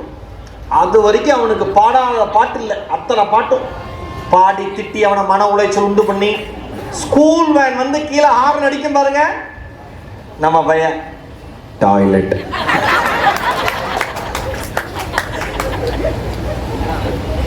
அம்மா கேட்கும், காலையிலேருந்து எத்தனை தடவை கேட்டனா இல்லையா? இந்த அம்மா மண்டையெல்லாம் நரம்பெல்லாம் வெட்டிச்சிடும் டென்ஷன். காலிலேருந்து கேட்டனா இல்லையா? கேட்டீங்கம்மா, ரொம்ப கூலா கேட்டீங்கம்மா, பட் எனக்கு அப்பா வரல. இப்பதாம்மா வருது, ஜஸ்ட் நவ். ரொம்ப கை வச்சுக்கோ, ரொம்ப அர்ஜென்ட். பதறிடும் இந்த அம்மா. போய் போய் தொலை. இங்கே வந்து வேன் டிரைவர்கிட்ட, அண்ணே ஒரு நிமிஷம்ண்ணே. அவன் ஏமா உன் வீட்டில் இதே வேலையாக இருக்குது, மற்ற எல்லா வீட்டு பசங்களும் ஏறிடுறாங்க, உன் பசங்க மட்டும் ஏமா இப்படி பண்ணுது? ஒரு நிமிஷம் வந்துட்டு இந்த டாய்லெட்டுக்கும் தெருவுக்கு ஓடிட்டு இருக்கு. போயிட்டியா? இன்னும் இருக்கு. எப்படிதான் ஆராய்ச்சி பண்ணி கண்டுபிடிக்கிறாங்களோ, இன்னும் இருக்கு. வாரா வேன் நிக்குது, அது நிக்குது, எனக்கு போகுது. நான் கட்டை புட்டி ஏற்றி விட்டுவிட்டு அம்மா அப்படின்னு நீங்கள் அப்படியே டென்ஷனில் இருப்பீங்களே. அவன் ஏறி உக்காந்தவன நம்மளை பார்த்து ஒரு சிரிப்பான். பார்த்துருக்கீங்களா? எல்லா குழந்தைங்களும் நம்ம வேனில் ஏற்றி விட்டானே, அம்மா அப்பா ஏற்றி விட்டானே, நம்மளை பார்த்து ஒரு சிரிக்கும். அதுக்கு என்ன தெரியுமா அர்த்தம்? அவ்வளோ நக்கல். என்ன பாடுபடுத்தின டெய்லி உனக்கு இதாண்டி, 12வது முடிக்கிற வரைக்கும் உனக்கு என்னோட ஆசீர்வாதம் இருக்கும். என்ன பாடுபடுத்துறேன். இது எல்லாம் நாம முன்கூட்டிய முடிவு. குழந்தைனா லேட்டாக தான் கிளம்பும். சார் நான் ஒன்று சொல்கிறவா, நான் அடிக்கடி சொல்லுவேன், நீங்கள் நினைத்தது ஒருபோதும் முளைக்காது, நீங்கள் விதைத்தது மட்டும்தான் முளைக்கும். சூப்பரா செலவு. நீ சீக்கிரம் எந்திரிச்சிருவேன், சந்தோஷமா எந்திரிப்பான். எந்திரிக்கிறப்ப உருப்பட மாட்டேன். ஏன் இங்க பிறந்த? அவனா பிறந்தான், தட்டிட்டு உள்ள வந்தானா? May coming. அவ்வளோ ஆசீர்வாத சொற்களை சொன்ன. அதனால முன்கூட்டிய முடிவு தேவையில்லை. மறுபடியும் பேக் டு த ஸ்டோரி வரேன். வாத்தியார் வேலை பார்த்துருக்கேன், எங்கே விட்டனோ மறுபடியும் அங்கேயே வந்துடுவேன். நான் எந்த பைபாஸில் ஏறினாலும் மறுபடியும் சர்வீஸ் ரோடுக்கு வந்துடுவேன். அந்த ஆப்பிள் 2 ஆப்பிளா, 2 ஆப்பிளை கடிச்சாங்களா, சொந்தக்காரங்களா சிரிச்சாங்களா, இந்த அம்மாவுக்கு அவமானமா போயிருச்சா, இந்த அம்மா ஷேரிங் பண்றது எவ்வளவு நல்லதுன்னு அம்மா சொல்லி கொடுத்துருக்கேன், பகிர்ந்து சாப்பிட்றது எவ்வளவு நல்லதுன்னு சொல்லி கொடுத்துருக்கேன், ஏன்டா ஆப்பிளை கடிச்ச அப்படின்னு அந்த பையன் எதுவுமே பதில் சொல்ல. அம்மா இந்த ஆப்பிள் புளிப்பா இருக்கு, இந்த ஆப்பிள் தான் இனிப்பா இருக்கு, நீ சாப்பிடுமான்னு கொடுத்தாங்க. அம்மா அப்படியே ஆடி போய் நின்ட்டாங்களா, தகைச்சு போய் நின்ட்டாங்களா. சே, குழந்தை எது நல்ல ஆப்பிள்னு பார்க்கறதுக்காக கடிச்சிட்டு நம்மகிட்ட கொடுத்துருக்கு, ஆனால் அதுக்கு முன்னாடியே நம்ம குழந்தைய நம்ம திட்டோமே அப்படின்னு அதை யோசிச்சு. இதுதான் முன்கூட்டிய முடிவுகள்ங்கிறது. இப்போ யாரையும் மதித்து வாழுக்கு பின்னாடி நமக்கு என்ன பிரச்சனை இருக்குன்னா, எல்லாரையும் நம்ம மதிக்கக்கூடிய ஆட்கள் தான், ஆனால் சில முன்கூட்டிய முடிவுகள் இருக்கு. இவங்களை மதிச்சா போதும், இவங்களை இந்த அளவு மதிச்சா போதும், இல்லை இவங்களை இந்த அளவுக்கு மதிச்சா மட்டும்தான் அவங்க நம்மளை மதிப்பாங்க. பணம் அதிகமா இருந்ததுன்னு வச்சுங்களேன், கார் கதவை திறந்து விடுறாங்க. ஏன் கையில் அவர் திறந்தா கார் கதவு திறக்காது? பணமே இல்ல சொந்தக்காரன் வீட்டுக்கு வரான், எப்ப கிளம்புற? கடைசி பஸ், சீக்கிரம் கிளம்பிட்டு போயிடும். நான் ஒன்னே ஒன்று சொல்றேன், என்றைக்கு பணத்தை வைத்து நீங்கள் உறவுகளை மதிப்பிட ஆரம்பித்தீர்களோ அன்றைக்கே உறவுகளுக்குள் பிளவுகள் நிகழ்ந்தது என்று புரிந்து கொள்ளுங்கள். ஒரு சாதாரண மனிதர்களிடம் இருக்கிற ஒரு தூய அன்பு, சாதாரண மனுஷன் இருக்கிற தூய அன்பு மிகப்பெரிய ஆட்கள்கிட்ட கிடையாது. மகுடேஸ்வரன் சொல்லுவாரு, என்றைக்கும் சிறியதாக இருப்பதே நல்லது, என்றைக்கும் சிறியதாக இருப்பது நல்லது. கவிஞர் முகடேஸ்வரன். ஏன்? பெரிய யானையை அடக்கி கட்டி வைத்து விடுகிறார்கள், எறும்பை யாராலும் ஒன்றுமே செய்ய முடிவதில்லை. சின்னதா இருக்கிறதே நல்லதுங்கிற. சிம்பிளா இருங்க, லைஃப்ல சந்தோஷமா இருக்கலாமே, ஏன் ரொம்ப அலட்டிக்கணும்? எல்லாருக்குமான ரெஸ்பெக்ட், உங்களுக்கான மரியாதைங்கிறது எப்படி வரும்? நீங்க கொடுத்தாதானே உங்களுக்கு வரும். நீங்க சார் 2 பேரும் ஒன்வேல வந்து பைக்கில் மோதிக்கிறீங்க, 2 பேரும் நல்ல தமிழ் சொற்கள்ல பேசிக்கிறீங்க, அவங்க குடும்பம் தலைமுறையை பத்தி புரிஞ்சிருக்கும்னு நினைக்கிறேன். அருமையான தமிழ் சொற்கள்ல பேசிக்கிறீங்க 2 பேரும், ஓகேவா? இப்போ மோதனோன்னு முதல்ல ஒருத்தர் எடுத்தோன்னே மன்னிப்பு கேட்டாருன்னு வச்சுங்க, சாரின்னு சொல்லிட்டாருன்னு வச்சுங்க, அந்த சண்டை அங்கே நிகழுமா? ஒருத்தர் வாயை விட்டோன்னே, ஒருத்தர் ஒரு வார்த்தையை விட்டோன்னே இவன் சொல்றான், இங்க வாத்துக்க உனக்கு மேல நான் பேசுவேன், எடுத்தோன்னே உனக்கு மேல நான் பேசுவேன், பேசுவா இந்த ஆள் பேசு, யார் பெருசுன்னு பார்த்துடலாம். அதாவது இவர் வந்து இஸ்ரோல வந்து ஒரு ராக்கெட் லான்ச் பண்ண போறாரு, இந்த சைடு நாசால ஒரு ராக்கெட் லான்ச் பண்ண போறாங்க. எந்த ராக்கெட் கரெக்டா லான்ச் ஆகுதுன்னு 2 பேருக்கு சண்டை. பேசுறது தேவையில்லாத தீய சொற்கள், அதுக்கு 2 பேரும் நான் பெருசா நீ பெருசான்னு பார்த்துக்கிறாங்க. நான் ஒன்னே ஒன்று சொல்லவா, மன்னிப்பு கேட்பது தாழ்ந்தது என்று நீங்கள் நினைக்கிற பொழுது மனித குணத்தை இழந்து விடுகிறீர்கள் என்றார். யாரையும் மதித்து வாழல, ஊர்ல இருக்கிறவங்கள மதிக்கணும், எல்லாரையும் அதெல்லாம் விட்டுருங்க. முதல்ல ஆண்கள் வீட்டில் இருக்கிற பெண்களை மதிக்க கத்துக்கோங்க. வீட்டில் ஒரு அக்கா திரும்பி பார்க்குது, அவங்க வீட்டு ஆளுங்க வந்திருக்காங்களான்னு தெரியல. சில அக்கா புருஷனோட வந்திருந்தா நல்ல கேளு தம்பி. வீட்டில் இருக்கிற பெண்களை மதிக்க கற்றுக்கோங்க. நான் எல்லா மேடையும் இப்போ ரீசெண்டாக பேசுகிறேன், நான் யோசிச்சு பார்க்குறேன். நான் வீட்டில் பார்க்குறேன், அம்மாவை பார்க்குறேன். அம்மாவுக்கு 74 வயசு, எங்கள் அப்பாவுக்கு 84 வயசு, லேட் மேரேஜ். எங்கள் அப்பா எல்லா கடமையிலும் முடிச்சு 40 வயசு தான் திரும்ப பண்ணிக்கிட்டாரு. ஆனால் இப்பையும் அந்த மனுஷன் எங்கள் அம்மா ரசம் வச்சா மட்டும்தான் சாப்பிடுவார். அந்த மாதிரி அவளை மாதிரி சமைக்க முடியாது. உடம்பு செல்லாம் படுத்திருப்பாங்க. மீனா ரசம் மட்டும் வச்சுறேன். அப்பா நான் சொல்லுவேன் என் மனைவி, அப்பா அவங்க வைப்பாப்பா ஸ்ரீ வைப்பாப்பா, நீங்கள் அமைதியாக இருங்கப்பா, ஏன்ப்பா அம்மா எழுப்புறீங்க? இன்னொன்று சார், ஆண்களுக்கு பொம்பளைங்க தூங்குனாலே பிடிக்காது.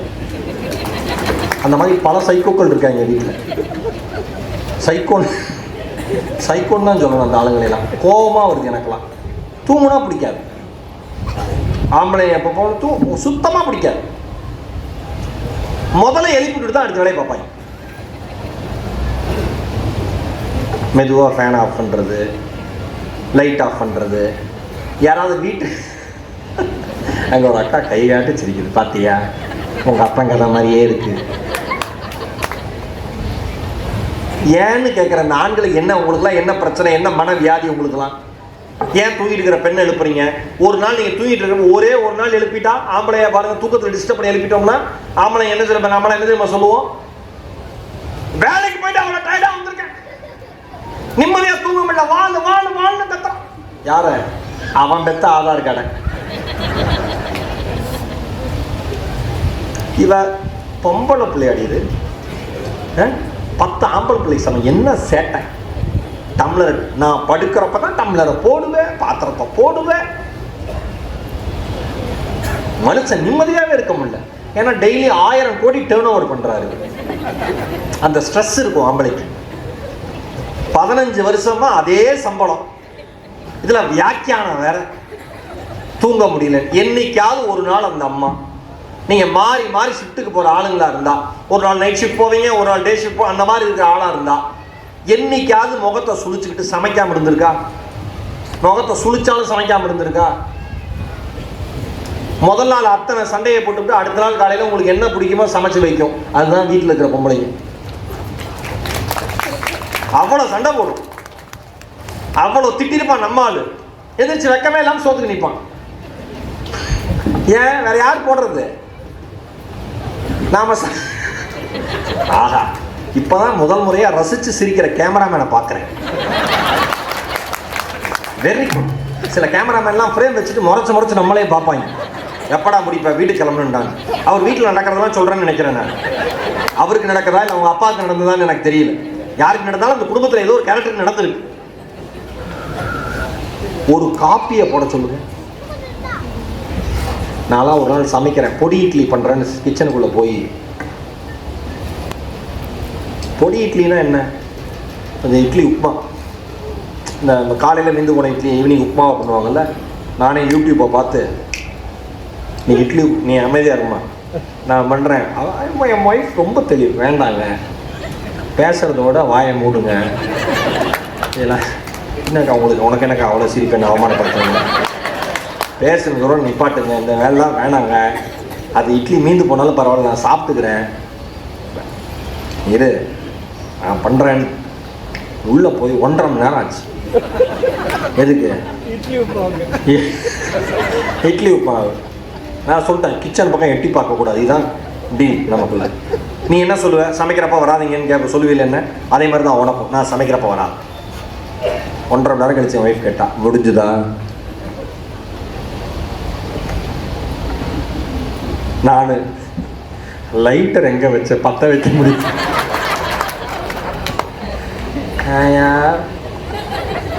ஒரு நாள் சமைக்கிறேன்னு கிச்சனுக்குள்ள ஒரு ஆம்பளை போனா கிச்சனையே மாத்திரும். கரெக்டாக்கா? மஞ்சப்பொடி இடத்துல சக்கரை, ஏங்க இப்போ வரைக்கும் கடலைப்பருப்பு உளுத்த பருப்பு வித்தியாசம் தெரியாதுங்க. பருப்பை மாற்றி மாற்றி வாங்கிட்டு வந்துடுவானுங்க. அதை வாங்கிட்டு வாங்க, இதை வாங்கிட்டு வருது, 5 ஐட்டம் 50 ஃபோன் பண்ணிடுவான் கடையிலேருந்து. கத்திரிக்காய் இல்லையா என்ன வாங்குறது, ஒன்றும் வாங்க நான் வாடா நீ முதல்ல. இவ்வளோ பெரிய விஷயத்த ஒரு பெண்மணி பண்ணுது. 365 நாளும் 360 டிகிரியும் வேலை செஞ்சு சலிப்பே இல்லாமல் நமக்கு ஆக்கி போட்டு, நம்மளை பெற்றவங்களுக்கு ஆக்கி போட்டு, அவங்க பெற்றவங்களுக்கு ஆக்கி போட்டு, எல்லாருக்கும் சூடா சமைக்கிற பெண் ஒரு நாளாவது சூடா சாப்பிட்டுருக்காளான்னு கேட்கிற குடும்பம் இந்த ஊர்ல ரொம்ப ரொம்ப கம்மி.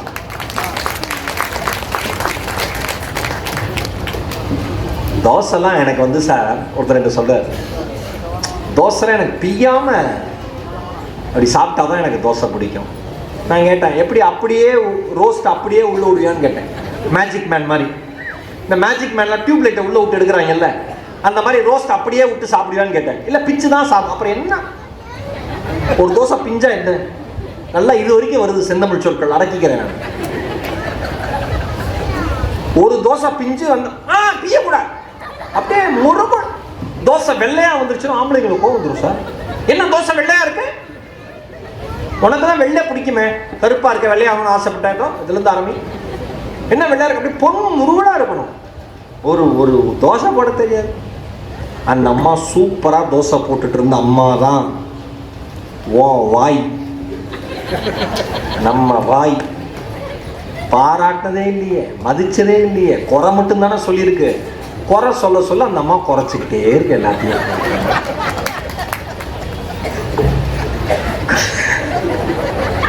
குறை சொல்ல சொல்ல நிறைய ஆம்பளை வைக்கலைங்களேன், அப்பெல்லாம் அருமையா சமைப்பாங்க.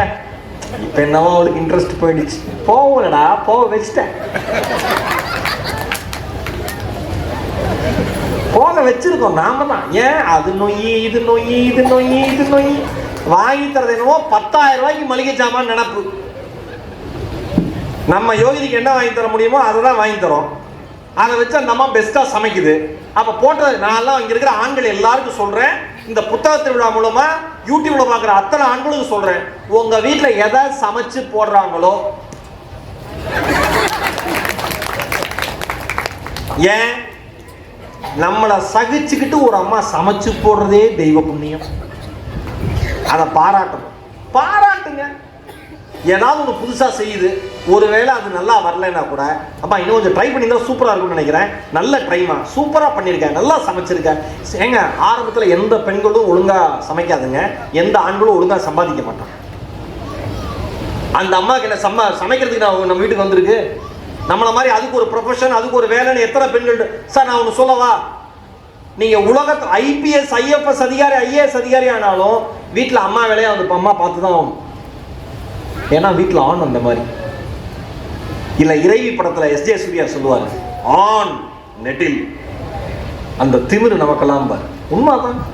ஏன் அந்த அம்மா காசு இருக்க ஒன்றை விட நல்லா படிச்சிருக்கும். ஆக்சுவலாக சொல்ல போனால் நம்மளை விட நல்ல படிப்பறிவு வாய்ந்த பெண்கள் வீட்டில் நிறைய பேர் இருப்பாங்க. திருமணமாகி ஒரு ஆணும் அப்ரிஷியேட் பண்ணியிருக்க மாட்டேன். எவ்வளோ மார்க் 10th? நான் 10th அப்போலாம் 500க்கு 460. இவனுக்கு பேச்சே வராது. ஏன் தலைவன் தர்ம பாசு. 460? நீங்க நான் வந்து ஒரு 465மா சர்டிஃபிகேட் தொலைஞ்சு போச்சு.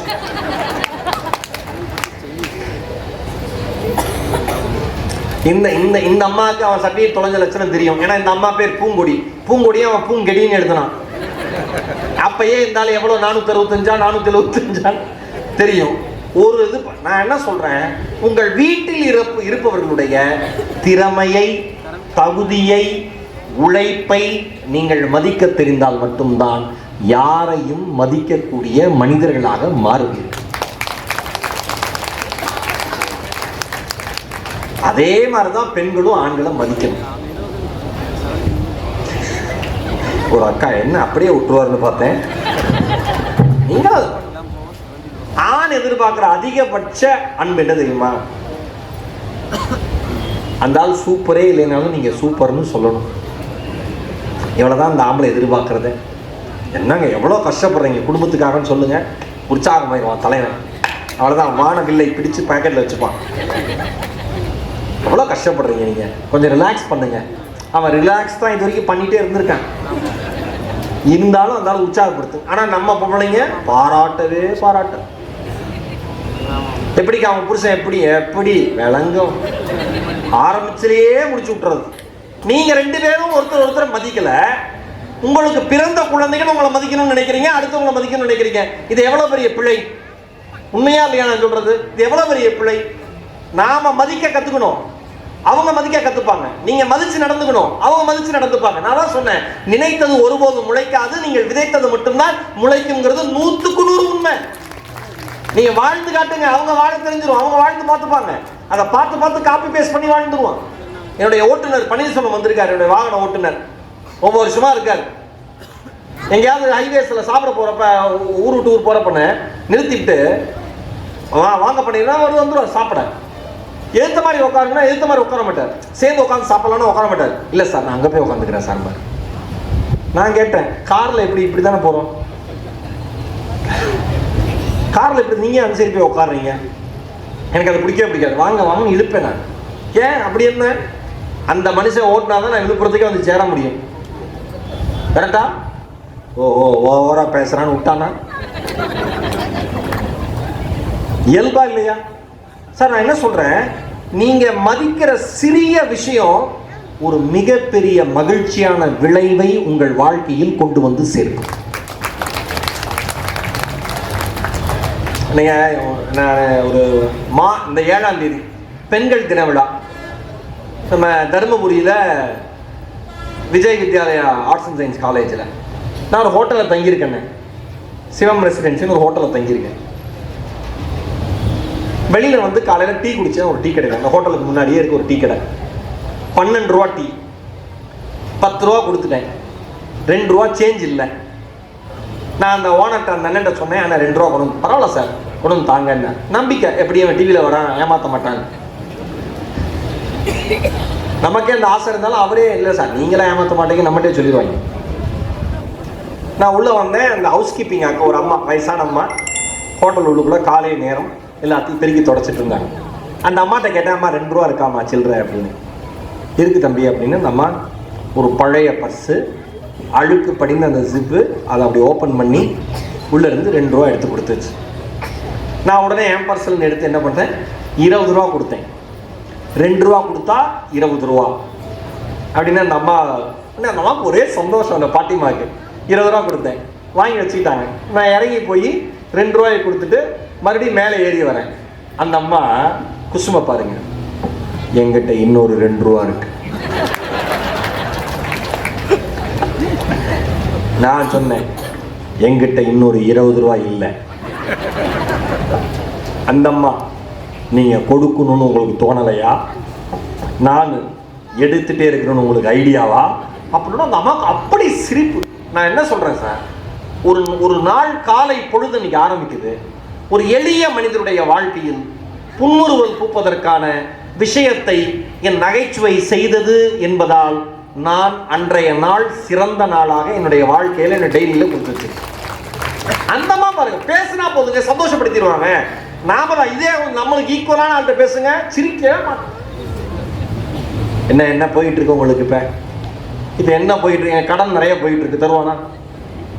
என்ன போயிட்டு இருக்கு, எப்படி இருக்கு, எல்லாத்தையும் கேட்டு வச்சுக்குவோம். என்ன சார், சில பேர் என்ன அடி ஒருத்தர் கேட்கிறாரு, டிவிலாம் பேசுறீங்களா, மாசம் ஒரு 3 கோடி வருமா? 3 கோடி வருமா? நான் சொன்னேன், எங்க சேனலுக்கே அவ்வளவு வராதுடா. கற்பனைனா உச்சபட்ச கற்பனைக்கு போயிடுறது. 3 கோடி வருமா? எளிய மனிதர்கள் மீது நீங்கள் காண்பிக்கிற அன்பு. அடுத்தவன் வாழ்க்கையில் என்ன நடக்குன்னு யோசிக்காதீங்க. அடுத்த வாழ்க்கையில் என்ன நடந்தாலும் நீங்கள் அவனை சந்திக்கிற பொழுது நீங்கள் நிகழ்த்துகிற சிறிய மாயம், ஒரு சிறிய சந்திப்பு, ஒரு சிறிய இன்சொல், ஒரு சிறிய சிரிப்பு அந்த மனிதனுடைய வாழ்க்கையில் இருக்கிற அத்தனை கவலைகளையும் மறக்கடித்து உங்களை மதிக்கக்கூடிய மனிதனாக மாற்றும். நான் ஆரம்பத்தில் சொன்னல, அவர்களால் உங்களுக்கு எதுவும் செய்ய முடியாது என்று தெரிந்தும் அவர்கள் உங்களை மதித்தால் அதுதான் உண்மையான மதிப்பு. அதான் லைஃப். ஒரு ஆளு இறைவன் மேல அவருக்கு ரொம்ப பெரிய அக்கறை, எந்நேரமும் பிரார்த்தனையிலே இருப்பார் தலைவர். அவர் கிளம்பி ஆபீஸ் போற சமயம் கரெக்டா ஒரு சிக்னல்ல, அது ஒரு லாங் சிக்னல், அந்த சிக்னல்ல 1.5 நிமிஷம் அந்த கார் நிற்கும், அவரோட கார். கரெக்டா தினமும் காலையில 8:45க்கு to 8:50 அவர் அந்த காரை நிறுத்துவார். கரெக்டா அந்த டைமுக்கு ஒரு பிச்சைக்காரர் வந்து கதவை தட்டி ஐயா அப்படின்னு ஆசீர்வாதம் கேட்பார். இவர் மறுக்கலாம் மாட்டார். உடனே கண்ணாடியை கீழே இறக்கி உங்களுக்காக நான் பிரார்த்திக்கிறேன், நிலைமை மாறும், நன்றிங்க, போயிடுவார். இது 1 நாள் 2 நாள்ல பல நாள் நடந்திருக்கு. ஒரு நாள் ஆஃபீஸ் போகிற வழியில் ஆஃபீஸ்க்கு பக்கத்தில் போகிறப்ப ஒரு மிகப்பெரிய ஆக்சிடென்ட் அவருக்கு நடந்துருது.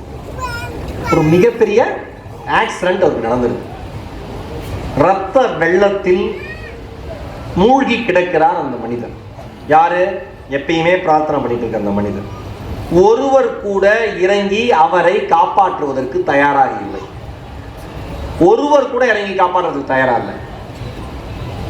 சுத்தி இருக்கிறவங்களாம் பேசுறாங்க. மெல்ல மெல்ல அவருடைய கண் இமைகள் மூடிக்கொண்டே வருகிறது. இன்னும் கொஞ்ச நேரத்தில் இவர் செத்துருவாருன்னு நினைக்கிறேன் அப்படின்னு கூட்டத்தில் ஒருத்தர் சொல்றாரு. அதுக்கு இன்னொருத்தர் சொல்றாரு, ரொம்ப நேரம் தாங்காதுன்னு நினைக்கிறேன், எதுக்கு தேவையில்லாத வேலை, ஏன் இவ்வளவு வேகமா வரணும், சுத்தி இருக்கிறவங்களாம் பேசிட்டே இருக்காங்க, யாரும் காப்பாத்தல. அந்த மனிதர் அடுத்த சில நாட்கள் கழித்து கண் விழிக்கிறார், மருத்துவமனையில் இருக்கிறார். அருகிலே அவர் குடும்பம் இருக்கிறது. அந்த மனிதர் கேட்கிறார், உயிர் போகிற கடைசி நிமிடத்தை என் கண்களில் சுமந்தபடி மெல்ல மெல்ல என் கண்களை மூடினேன், யார் என்னை காப்பாற்றியது? அதற்கு அவரோட மனைவி சொன்னாங்களாம், சாலையோரத்தில் பிச்சை எடுத்துக் கொண்டிருக்கிற ஒரு சகோதரர் தான் உங்களை காப்பாற்றினார். இவருக்கு ஒரே பதட்டம், தெரிஞ்சுக்கணும்னு ஆர்வம், எமோஷன், பல்வேறு ரியாக்ஷன்ஸில், மன தடுமாற்றத்தில் அவர் கேட்குறாரு. யோசிச்சுட்டு நிறையா, யார் இவர், உனக்கு தெரியுமா அந்த யாசகம் எடுக்கிறவர் யாருன்னு? நீங்கள் எப்பயுமே பிரார்த்திப்பேன்னு சொல்லுவீங்களாமே, அவர் தான் உங்களை காப்பாற்றினாரு. அப்படியே ஆடி போயிடுறாரு. வேற ஏதாவது அவர் சொன்னாரா? அதற்கு அவங்க மனைவி சொல்லியிருக்காங்க, ஒன்று சொல்லிட்டு போனார். என்னம்மா சொல்லிட்டு போனார்? பிரார்த்திக்கும் உதடுகளை விட உதவி செய்யும் கைகள் மேலானவை என்று சொல்லிவிட்டு போனார். அவ்வளோதான் வாழ்க்கை. நீங்கள் தருகிற ஆறுதல். நான் அதான் இப்போ கூட ரீசெண்டாக சொன்னேன், நம்ம ஃப்ரெண்டோட அந்த ரிங்டோனை நீங்கள் ஃபுல்லாக கேட்கணும் அப்படின்னா நீங்கள் அவனுக்கு கடன் கொடுத்தா மட்டும் போதும், எடுக்கவே மாட்டேன். யாருக்கு நீங்கள் கடன் கொடுக்குறீங்களோ அவங்க என்ன ரிங்டோன் வச்சுருக்காங்கன்னு நீங்கள் ஃபுல்லாக கேட்கலாம், மறுபடியும் கேட்கலாம். அவங்க பாட்டு மாத்திர வரைக்கும் கேட்கலாம், ஏன் அவன் நம்பரே மாத்திர வரைக்கும் கேட்கலாம். இப்படி தான் இருக்குது வாழ்க்கை. இந்த வாழ்க்கையில் இது ஒன்றுமே இல்லை. இந்த வாழ்க்கையை வந்து நம்ம நான் அந்த அன்பும் அறமும்னு ஒரு புத்தகம், எழுத்தாளர் சரவணன் சந்திரன். நீங்க யாராவது படிக்கிற ஆர்வம் உள்ளவர்கள் இருந்தால் நோட் பண்ணிக்கணும். அதுக்காக புத்தகத்தோட பேரு, எழுத்தாளர் பேர் சொல்றேன். அன்பும் அறமும், எழுத்தாளர் சரவணன் சந்திரன். அட்டகாசமான புத்தகம். ஆனந்த விடல கட்டுரை தொகுப்பா வந்தது. அதுக்கப்புறம் அதுல வராத கட்டுரைகளை சேர்த்து அவர் போட்டிருக்காரு. நான் அதுல வந்து கூண்டு புறாக்கள் முதல் கட்டுரை, கட்டுரையா கதையா அந்த ரெண்டு கலந்த வடிவம் வரும். கூண்டு புறாக்கள் நான் அசந்து போனேன் அதை படிச்சுட்டு. நான் வந்து பொதுவாக அந்த நம்மளுக்கு எஸ் ராமகிருஷ்ணனோட 10 இப்போ நிறைய கதைகள்லாம் இருக்கு. நான் வரிசையாக சொல்லிட்டு போகலாம், நம்மளை பாதிச்சது நிறையா இருக்கும். இந்த சரவணன் சந்திரன் அண்ணனோட இந்த புத்தகத்தை படிச்சுட்டு ஒரு முழு இரவும் எனக்கு என் வாழ்க்கையில் நான் சந்திச்ச மனிதர்கள்லாம் வந்து வந்து போயிட்டே இருந்தாங்க. எப்பேற்பட்ட எழுத்து அந்த மனுஷனுடைய எழுத்து! நான் சொல்லவா, ஏன் நீங்க வாசிக்கணும்னு சொல்லவா, நீங்கள் யார் என்று நீங்கள் புரிந்து கொள்வதற்கு வாசிப்பு அவசியம். நான் முத்துக்குமார் என்ன சொல்லுவாரு, ஒரு புத்தகத்தை எடுத்து வாசிக்கிறப்ப வாசிக்கிறவரு பேனாவையோ பென்சிலையோ வச்சு எழுதின வாசகத்திற்கு கீழே கோடு போட்டார்னு வச்சுக்கோங்களேன், அந்த எழுத்தாளனோடு வாசகன் கை குலுக்குகிறான் என்று அர்த்தம். சரவணன் சந்திரன் எழுதுறாரு சூசைன்னு ஒரு அண்ணனை பத்தி. அவர் வந்து ஒரு மரக்காணத்துல இறால் வளர்ப்பு பண்ணை கிட்ட இவரை சந்திச்சு பேசுறாரு. சூசையன் அவர் சொல்றாரு, ரொம்ப நாள் கழிச்சு சூசையனை பார்த்தேன், மரக்காணம் பக்கத்துல இறால் வளர்ப்பு பண்ணைகிட்ட நின்று பேசிக்கிட்டு இருக்காரு. சூசையன் யார் அப்படின்னா மிகப்பெரிய ரவுடியா இருந்தவர், மிகப்பெரிய ரவுடியா இருந்தவர், யாரையும் மதிக்காம இதான் தெனவல அலைஞ்சவர். அப்படி இருக்கிற மனுஷன் செய்த வினைகளுக்கெல்லாம் எதிர்வினை வந்தே தானே தீரும். வெற்ற வரைக்கும் இருக்கிற திமிரு தானும் வெட்டப்படுவோம் என்று வருகிற பொழுது காணாம போயிடும். கரெக்டா? வெற்றப்ப வர தினவு நாமளும் வெட்ட போறோம், ஒரு நாள் நம்மளையும் வெட்ட போறான்னு நினைக்கிறப்ப காணாம போயிடும். அந்த ஸ்டேஜில் இருக்காரு சூசையன். அவருடைய அடையாளமே ஒரு மீசதானம், அவருடைய அடையாளமே அவர் மீசதானம். ஆனா அன்னைக்கு அடையாளம் தெரியக்கூடாதுங்கிறதுக்காக மீசையை வழித்துட்டு வந்து உட்கார்ந்துருந்தாராம். சரவணன் சந்திரன் எழுதுறாரு, இறால்கள் மீசை இல்லாமல் பார்க்க சகிக்காது, இறால்கள் மீசை இல்லாமல் பார்க்க சகிக்காது. மீசை இல்லாத இறால்கள் சில நேரம் அச்சமூட்ட கூட செய்யும். அதன் இயல்பை விட்டு, இந்த வாசகத்தை நல்லா உள்வாங்கிக்கோங்க, அதன் இயல்பை விட்டு இயற்கையை மீறி விலகும் எதுவும் அச்சமூட்டவே செய்யும். அழகான வாசகம்.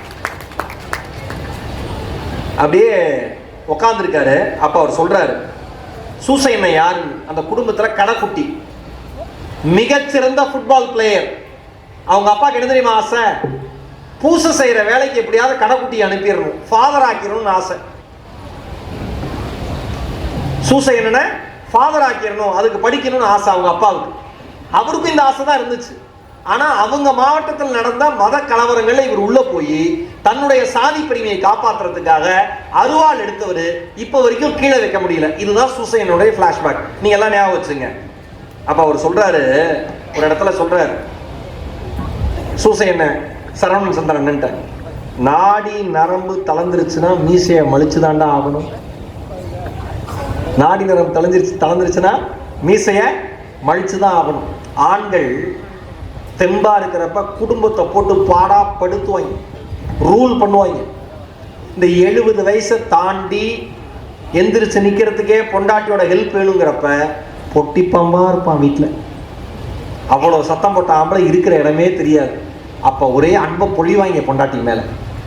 அவ இல்லைன்னா நான் இல்லை, உண்மை. அது முன்னாடியே தெரிஞ்சிருந்தா வாழ்க்கை எவ்வளோ நல்லா இருந்திருக்கும். அதான் எழுதுறாரு, நாடி நரம்பெல்லாம் போயிடுச்சுன்னா முடிஞ்சு வச்சு கதை அப்படின்னு அவர் சொல்றாரு. நீ ஏதாவது பசங்களை பார்த்தா சொல்றா, எடுத்து அருவாளை எடுத்து வெட்டுறப்ப தினவா தான் இருக்கும், ஆனா மறுபடியும் அதுக்கு நடக்குங்கிறப்ப நினைச்சா பயமாயிரும். சின்ன பசங்க தெரியாம மாட்டிக்கிறானுங்க, கொஞ்சம் கவனமா இருக்கணும்னு. இவருக்கு ஒரு ஆசை, எப்பயுமே ஒருத்தர் மிகப்பெரிய ஆளா இருக்கிறப்ப, இன்னைக்கும் சூசையனுக்கு மார்க்கெட்ல வேல்யூ இருக்கு, வாங்க வாங்கன்னு கூப்பிடுறாங்க. ஆனா அவர் தொழில் பண்றதே இல்லை, விட்டுட்டாரு. இவர் கேட்கிறாரு, நீ எந்த சமயத்திலே அந்த தொழிலை நிறுத்தின? நீ எந்த ஒரு சமயம் நின்றுக்கணும், ஒரு இன்சிடென்ட் நடந்திருக்கணும்ல நீ தொழில் நிறுத்துறதுக்கு, இந்த அருவாள் தூக்குற கையை அருவாளை கீழே போடுறதுக்கு நீ என்ன பண்ண அப்படின்னு கேட்கிறாரு. அது சூசையன் சொல்றாரு, ஒன்றும் இல்லைப்பா, பணம் கொடுக்கல் வாங்கல் சம்பந்தமா ஒரு பஞ்சாயத்துக்கு போயிருந்தேன் பேசுறதுக்கு, பஞ்சாயத்து தலைமையேற்று போயிருந்தேன். பணம் கொடுக்க வேண்டியவனும் என் சாதி, பணம் கொடுத்தவனும் என் சாதி. பணம் கொடுக்க வேண்டியவன் எக்ஸ்ட்ரா வட்டி போட்டு கொடுக்கணும்னு பணம் கொடுத்தவன் கேட்குறான். நான் பணம் கொடுத்தவனுக்கு சப்போர்ட் பண்ணி போயிருக்கேன், அப்போ தானே நமக்கு காசு கிடைக்கும். பஞ்சாயத்து போயிட்டே இருக்கு. பணம் கொடுக்க வேண்டியவன் எதிரில் நின்று கொண்டு என் கண்களை மட்டும் முற்று பார்த்து கொண்டே இருக்கிறான். பஞ்சாயத்து எல்லாம் பேசிக்கிட்டே இருந்தோம். அவர் ஒரு நிமிஷம் நிறுத்தி எல்லாரும் வெளியில போங்க, நான் இவரோட பேசணும்னு என்ன மட்டும் கை காமிச்சான். அவன் கண்களில் கண்ணீர் தேங்கி இருந்தது. எப்படியும் அழப்போறான்னு நினைச்சேன், எப்படியும் அழப்போறான்னு நினைச்சேன். ஆனா கடைசியில் அவன் என்ன அழ வச்சுட்டான். அப்படியா, என்ன நடந்துச்சுன்னு கேட்கிறாரு சரவணன் சந்திரன். அதுக்கு சூசை சொல்றாரு, எல்லாரையும் போக சொல்லிட்டு அந்த மனுஷன் சொன்னானா, நீ எவ்வளோ லட்சம் கேட்குறியோ அவ்வளோ லட்சம் சேர்த்து நான் காசை கொடுத்துட்றேன். அது எனக்கு பிரச்சனை இல்லை, அது எனக்கு பிரச்சனை இல்லை. ஊரையே வாழ வச்சவர்றா அவங்க அப்பா, நீ ஊரையே அடித்து சாப்பிட்றியடான்னு கதறி கதறி அழுதாராம் அவர் கையை பிடிச்சிக்கிட்டு. அந்த இன்சிடெண்ட் சூசியண்ணன் மனசில் ஒரு மிகப்பெரிய மாற்றத்தை உருவாக்கி அன்னிலிருந்து அவர் அந்த தொழிலை விட்டுருக்கார். தப்பிச்சு போறார். கடைசியில் ஜெயிலில் இருக்கார். ஒரு நாள் ஜெயிலில் இருந்து ஃபோன் பண்ணியிருக்காரு சரவணன் சந்திரனுக்கு. அதை அப்படியே படிக்கிறேன். எனக்கு ஒரு உதவி செய்வியாட, நான் உள்ள வரத்துக்கு முன்னாடி தங்கியிருந்த இடத்துல புறா ஒன்று அடிபட்டு குத்திரும் கொலையுரிமா கிடந்துச்சு. அவர் சின்ன வயசுல கூட்டுக்குள்ள புறா வச்சு வளர்த்துருக்காரு. குத்தியும் கொலையுரிமா வந்துருச்சு. அது பொழைச்சிருச்சான்னு போய் பார்த்து சொல்லல. யாரு? பல கொலைகளை நிகழ்த்திய, பல கொள்ளைகளை நிகழ்த்திய, பல பஞ்சாயத்துகள் நிகழ்த்திய சூசை என்கிற அந்த மனிதன் கிளம்பி வரத்துக்கு முன்னாடி தன் வீட்டின் அருகில் அடிபட்டு கிடந்த புறா உயிருடன் இருக்கிறதா என்பதை இவர்கிட்ட ஃபோன் பண்ணி கேட்கிறாரு. அந்த கட்டுரை இவ்வாறாக முடிகிறது: வாழ்க்கையை தொலைத்த அந்த கடலோரத்து சின்ன புறாவிற்கு, வாழ்க்கையை தொலைத்த அந்த கடலோரத்து சின்ன புறாவிற்கு ஏதோ நம்மால் முடிந்த ஆசுவாசத்தை கொடுத்து விட முடியும். புறா உசுரோட இருக்குன்னு நான் சொன்னேன்னு முடியுது. இந்த கதையை படிச்சுட்டு இதில் நடுவில் சில வரிகள் வாக்கியங்கள்லாம் எழுதுறாரு. அது முழுக்க அற்புதங்க. முழுக்க அற்புதம். ஒரு தடவை அண்ணன் மன வளர்ச்சி குன்றிய குழந்தையோட ஒரு தாயை சந்திச்சாராம். அந்த அம்மா சொல்லிச்சான், இங்க பாத்தீங்களா வெட்டுக்காயம், இது இந்த பெரியவன் பண்ணது. ரெண்டு குழந்தைங்களும் மனநிலை பிறந்ததான். இங்க பாத்தீங்களா வெட்டுக்காயம் அவன் பண்ணது. கல்லை வச்சு அடிச்சு விட்டான். சிரிச்சுக்கிட்டே சொல்லிச்சான், கல்லை வச்சு அடிச்சுட்டான். இந்த பல்லு உடைச்சிருக்கு பத்தியா தம்பி, இதா சின்னவன் உடைச்சதுதான். கோவத்தில் அப்படி பண்ணிடுவாங்கப்பா, நம்ம பிள்ளைங்களப்பா, நாம தானப்பா பார்த்துக்கணும். இதை படிச்சுட்டு நான் அவ்வளோ எமோஷனல் ஆகிட்டேன். ஏன்னா என் வீட்லேயும் என்னுடைய குடும்பத்திலையும் 2 சகோதரிகள் இருக்காங்க மனநலம் பாதிக்கப்பட்டவர்கள். ஒருத்தங்களுக்கு கிட்டத்தட்ட 60 வயது ஆக போகுது, இன்னொருத்தங்களுக்கு 45 வயது ஆக போகுது. இந்த 45 வயது கடந்த சகோதரியுடைய அம்மா எனக்கு அக்கா முறை அண்மையில தான் இறந்து போனாங்க. கிருஷ்ண ஜெயந்தி அன்னைக்கு இறந்து போயிட்டாங்க. பூஜையை முடிச்சுட்டு உட்காந்தாங்க, அப்படியே டைனிங் டேபிள் உட்காந்தாங்க, அப்படியே இறந்து போயிட்டாங்க. அவருடைய சகோதரன் இருக்கார், தியாகன் ஒரு அண்ணன். அந்த அண்ணன் இன்னைக்கு அம்மா மாதிரி இருந்து, அவங்க மனைவி அம்மா மாதிரி இருந்து அந்த அக்காவை பார்த்துக்கிறாங்க. தன்னோட அம்மா இவ்வளவு நாள் வளர்த்தால, அந்த தாய் இறந்து போனது கூட அந்த குழந்தைக்கு தெரியல, வளர்ந்த குழந்தைக்கு தெரியல. சார் நான் ஒன்று சொல்லவா? தெளிவான மனதோடு, தெளிவான பேச்சோடு, வீசப்படுகிற கைகளோடு, நடக்கிற கால்களோடு இருக்கிற நம் வாழ்க்கை பல பேர் வாழ்க்கையில் கனவு என்பதை முதலில் நம்புங்கள். பல பேர் வாழ்க்கையில கனவு நம்புங்க. சாதாரண விஷயம் கிடையாது வாழ்க்கைங்கிறது. அந்த சின்ன வாழ்க்கைக்குள்ள எவ்வளவு தூரம் நீங்க அடுத்தவங்களுக்கான நன்மையை செய்கிறீர்கள் என்பதை பொறுத்து மட்டும்தான் உங்களுடைய வாழ்க்கை அமையும். அடுத்ததா நீதியரசர் கே சந்துரு இருக்கார்ல, அவர் எழுதின ஒரு புத்தகம். என்ன புத்தகம்னா, அம்பேத்கர் ஒளியில் எனது தீர்ப்புகள். படிக்கிற ஆட்கள் இருந்தா அது அவங்களுக்காக அந்த புத்தகத்தோட பேர் சொல்றேன். அம்பேத்கர் ஒளியில் எனது தீர்ப்புகள். அதுல ஒன்று சொல்றாரு, திருநெல்வேலிக்கு பக்கத்துல சிவந்திப்பட்டின்னு ஒரு ஊர். அந்த சிவந்திப்பட்டி ஊர்ல அங்க திருநெல்வேலியிலிருந்து சிவந்திப்பட்டிக்கு பஸ் போகுது. அந்த சிவந்திப்பட்டியில கடைசி ஸ்டாப் அரிசி ஆலை ஸ்டாப். அந்த அரிசி ஆலை ஸ்டாப்ல இறங்கி தான் தலித் மக்கள் அவங்க இருக்கிற காலனி பகுதிக்கும் காமராஜ் நகருக்கும் போவாங்க. அங்க விளையிற விவசாய பொருட்களை, அங்க விளையிற காய்கறிகள் எடுத்துட்டு வந்து திருநெல்வேலி டவுன்ல விற்பாங்க. இது வழக்கமா நடந்துட்டு இருக்கிறது. ஒரு நாள் என்ன ஆகுது, 1996ல செவந்திப்பட்டியில பஞ்சாயத்து தலைவரை கொண்டுறாங்க. கலவரம் நடந்துருது. அதுக்கப்புறம் பஸ் என்ன பண்ணுது, செவந்திப்பட்டிகளை நுழையிறப்ப first stop panchayat board stop, ரெண்டாவது அம்மன் கோயில் ஸ்டாப், மூணாவது கடைசியா அரிசி ஆலை ஸ்டாப். அரிசி ஆலையில போய் நின்னா மட்டும்தான் அங்கிருந்து அவங்க கொஞ்சம் தூரம் நடந்து போய் அவங்க இடத்துக்கு போக முடியும். ஆனா இவங்க யாரும் போக முடியல. என்ன ஆச்சுன்னா, அந்த கலவரத்துக்கு அப்புறம் இந்த பஸ் ஊருக்குள்ள இருக்கிற போலீஸ் ஸ்டேஷன் பக்கத்திலே நின்றுது. இது ஏன்னா இப்படி ஆகுதுன்னு சொல்லிட்டு அங்க இருக்கிற ஒருத்தர் வழக்கறிஞரா சமூக ஆர்வலா இருக்கிற ஆர் கிருஷ்ணன் அவர்கள் பொதுநலன் கருதி ஒரு வழக்கு போடுறாரு. அதுக்கு நீதியரசர் கே சந்துரு அவங்க டீம் கிட்ட வருது. இவங்க கேடிசி கட்டபொம்மன் போக்குவரத்து கழகம் அப்ப அங்க கேட்கறாங்க, பதிலே இல்ல. காவல்துறை கேட்கறாங்க, பதிலே இல்ல. ஓ, இது வழக்கு ஏதோ சீரியஸா இருக்கு போல இருக்குன்னு இவங்களே களத்துல இறங்குறாங்க. உள்ள போறாங்க. உள்ள போய் என்னன்னு விசாரிக்கிறாங்க. என்ன தெரியுமா தெரியுது, காவல்துறையை சார்ந்த அதிகாரி ஒருவரே நீங்கள் தலித் காலனி வரைக்கும் பேருந்து இயக்கக்கூடாதுன்னு ஒரு லெட்டர் போட்டிருக்காரு கேடிசிக்கு. அதிர்ந்து போறாங்க. ஏன்னு காரணம் கேட்டா தெளிவா ஒரு காரணத்தை லெட்டர்ல எழுதியிருக்காரு. நீ கடைசி வரைக்கும் தலித் காலனி வரைக்கும் நீ போய் பஸ் நிறுத்துற, மறுபடியும் அங்கிருந்து கிளம்பினா திருநெல்வேலிக்கு வருது. தலித் காலனி மக்கள் எல்லாரும் உள்ள ஏறிடுறாங்க. அத்தனை பேரும் பஸ்ஸுக்குள்ள உட்காந்துடுறாங்க. ஊருக்குள்ள வரப்ப ஊர் மக்கள் யாரும் உட்கார முடியறது இல்ல, நின்றுட்டு வர மாதிரி இருக்கு. அவங்க உட்கார நாங்க நிக்கிறதா, அதனால இனிமேல் அங்க வேண்டாம் அப்படின்னு இங்கே நிறுத்துங்கிறார். இங்க நிறுத்தினா என்ன பிரச்சனைனா, ஊர் போலீஸ் ஸ்டேஷன் பக்கத்தில் நிறுத்தினா என்ன பிரச்சனைனா, இங்க இருந்து 2 கிலோமீட்டர் தூரம் நடந்து போகணும். நடந்து போகணும்னா வெறும் நடந்து போக முடியாது. காலையில கொண்டு வராங்களா பொருட்கள்லாம் அதை சுமந்துட்டே நடந்து வரணும். பாளையங்கோட்டை பக்கத்தில் ஸ்கூல் காலேஜில் படிக்கிற குழந்தைங்க அந்த பஸ்ல தான் படிக்க வருது. எதுவுமே நடக்காம போயிடும். இந்த வழக்கை இவங்க எடுத்து இந்த வழக்குக்கான தீர்ப்பை கொடுக்குறாங்க.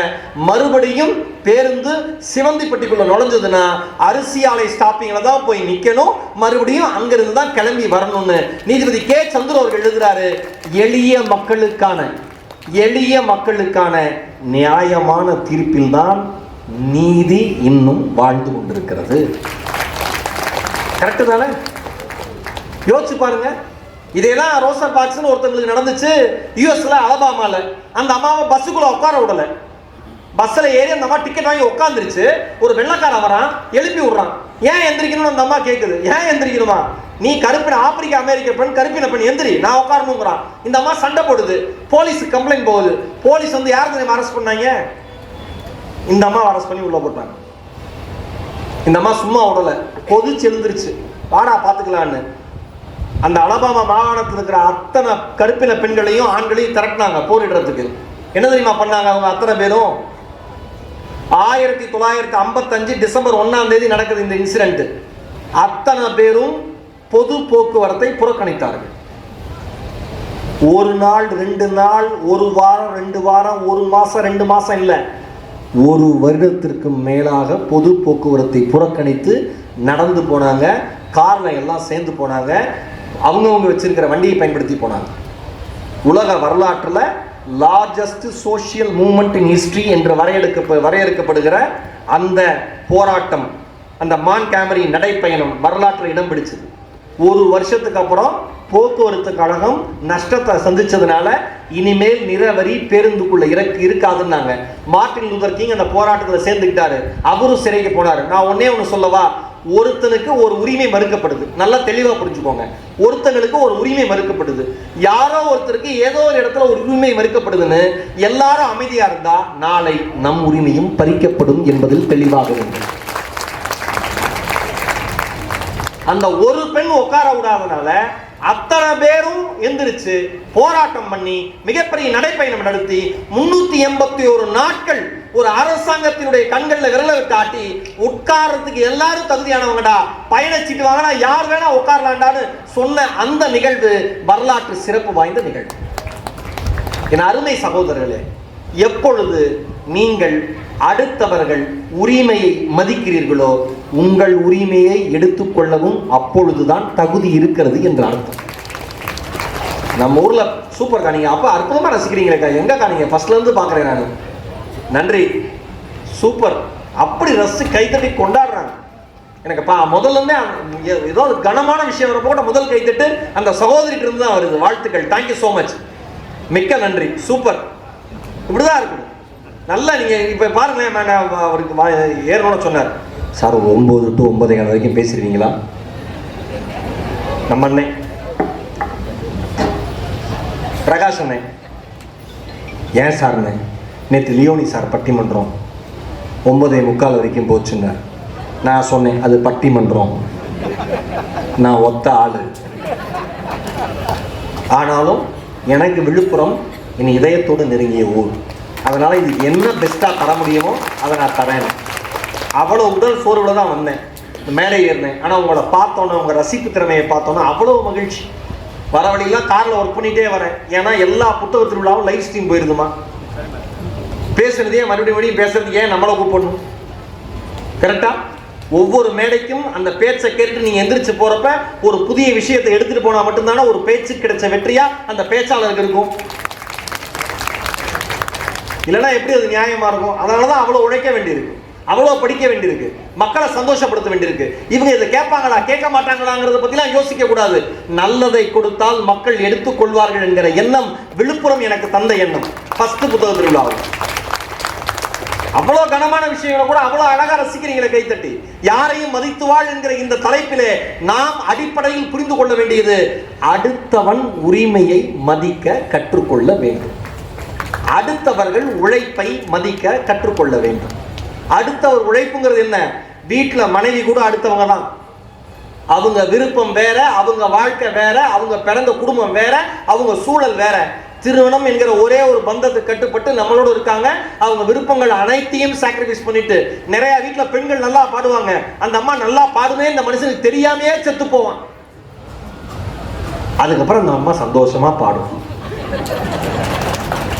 கொஞ்சம் முன்னாடி போயிருக்கலாம். அந்த அம்மா நல்லா சமைக்கும், பாராட்டவே பாராட்டும், ஜேசிபி மண்ணள்ளி போடுற மாதிரி. சாப்பிட்டு பிஸி, என்ன பிஸி, உட்கார வச்சு நீ என்ன பண்ண சொல்லணும். இந்த பிஸி பிஸின்னு சொல்ற யாருமே பிஸியா இல்லை எனக்கு தெரிஞ்சு. சொல்லாத அத்தனை பேரும் பிஸியா இருக்கான். ஏன் பிஸியா இருக்கிறவன் பிஸினே சொல்லிக்க மாட்டான், வேலையை தான் பார்ப்பான். வேலை செய்யற மாதிரி காமிச்சுக்கிறவன் தான் பிஸின்னு சொல்லுவான். ஏங்க அன்னைக்கு திருச்சியில் ஒரு ப்ரோக்ராம் முடிச்சுட்டு நிற்கிறேன், கார் வரணும், வெயிட் பண்ணிட்டு இருக்கேன்.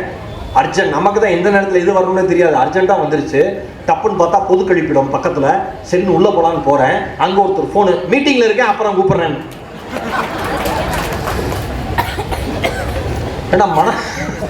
ஏன்னா மனசாட்சியில் உங்களுக்கு தான் எங்கே நான் மீட்டிங்கில் இருக்கு, நான் அவரை பார்க்குறேன். இப்படி சும்மா சார் என்ன பேசினே இருப்பானுங்க. அடுத்தவங்களை ஏமாத்துறோம், எவ்வளோ எளிமையாக அடுத்தவங்களை ஏமாத்துறோம். ஒரு தலைமுறை, இந்த இதுல சரவணன் சின்ன கூட சொல்லியிருப்பாரு, ஒரு தலைமுறை எந்த குற்ற உணர்வும் இல்லாம வளர்ந்துகிட்டு இருக்கு. அண்ணனுக்கு லேண்ட் வாங்கி தந்துட்டு தம்பி 2 லட்சம் ரூபாய் கமிஷன் எடுத்துக்கிறாங்க. அண்ணன் தம்பி, சொந்த அண்ணன் தம்பி. எனக்கு தெரிஞ்ச இடத்துல ஒரு பையன் ப்ரோக்ராம் கேட்கறான், சொந்த அக்காவோட திருமணம். அந்த பையன் ப்ரோக்ராம் கேட்கறான், அண்ணே 50,000 ரூபாய் சேர்த்து சொல்லுங்கிறான். ஏண்டான்னு கேட்கிறேன், ஏன் செலவுக்குங்கிறான். கல்யாணம் யாருக்குடான்னு, அக்காக்குன்னா, உன் குடும்ப ப்ரோக்ராமுக்கு நான் வரலடான்னு. என்ன நேர்மை நம்மகிட்ட இருக்கு? ஒருத்தன் நம்பராங்கிறதுக்காக அவனை தாழ்த்தி அவனை வீழ்த்தி சம்பாதிக்கிற என்ன மனுஷன் மனசுக்குள்ள எப்படி வந்துச்சு? எளியவர்கள், பணத்தை பறிகொடுத்தவர்கள் எதுவுமே பேச மாட்டார்கள் ஆயிடுச்சு. இல்ல அமைதியா அன்பா இருக்கிறவன் எதிர்த்து பேச மாட்டாங்கிற எண்ணம் வந்துருச்சு. யாரை எப்படி வேணா பயன்படுத்திக்கலாங்கிற எண்ணம் வந்துருச்சு. இது எப்படி மனுஷனுக்கு வந்துச்சு? அதனாலதான் பிரபஞ்சன் சொன்னாரு, நரியை மனிதர்களோடு இனிமேல் ஒப்பிடாதீர்கள். நரியை மனிதர்களோடு இனிமேல் ஒப்பிடாதீர்கள்.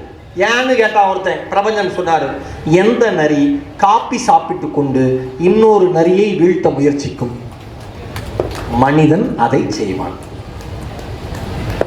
காப்பி குடிச்சுக்கிட்டே இன்னொரு குடியை எப்படி கெடுக்கிறதுன்னு பேசுவான். கை கொடுத்துட்டு நல்லா இருக்கீங்களான்னு கை கொடுக்குறப்பே நாசமா போயிடும் கை கொடுப்பான். நல்லா இருங்கன்னு சொல்றப்பே நீ இன்னுமா நல்லா இருக்கேன்னு கேட்பான் மனசுக்குள்ள. இதெல்லாம் மனுஷன் கேட்டா 6 அறிவு, பகுத்தறிவு, இதெல்லாம் நம்மளே விதிக்கிறது, பெருமையா பேசிக்கிறது. என்ன 6 அறிவு, பகுத்தறிவு? அடுத்த மனுஷனை மதிக்க தெரியல, அடுத்தவன் உணர்வை மதிக்க தெரியல, அடுத்தவன் சம்பாதிச்ச படம் நமக்கு சம்மந்தம் இல்லைன்னு சொல்ல தெரியல. எந்த வெட்கமும் இல்லாம, எந்த குற்ற உணர்ச்சி இல்லாம செய்த தப்ப பண்ணிட்டு அடுத்த நாள் அவன் முகத்தை பார்த்து உன்னால பேச முடியுது, பழையபடி உன் வாழ்க்கையை உன்னால வாழ முடியுதுன்னா எந்த மாதிரி தலைமுறையில் நாம் வாழ்ந்து கொண்டிருக்கிறோம் என்கிற எண்ணம் நம்ம வரணுமா வரக்கூடாதா? வரதே இல்லையா யாருக்கும்? எங்க போயிட்டோம்? எல்லாத்தையும் தொலைச்சிட்டு எங்க போயிட்டோம்? ஆனால் எல்லாருக்குள்ளும் இன்னும் ஈரம் படிந்த இதயம் மிச்சம் இருக்கிறது. எப்படி சரவணன் சந்திரன் அவர்கள் எழுதினாரோ, ஒரு சூசையண்ணன் சிறைச்சாலையில் இருக்கிற பொழுது தொலைபேசியில் அழைத்து பேசுகிற பொழுது கூட அடிபட்ட புறா எப்படி இருக்கிறது என்று கேட்டாரோ, அத்தனை கொலைகளை செய்தவர் ஒரு புறாவினுடைய வாழ்நாளுக்காக இயங்கினாரோ, நம் எல்லார் மனதிற்குள்ளும் அந்த ஈரம் படிந்த மனது இன்னும் மிச்சம் இருக்கிறது.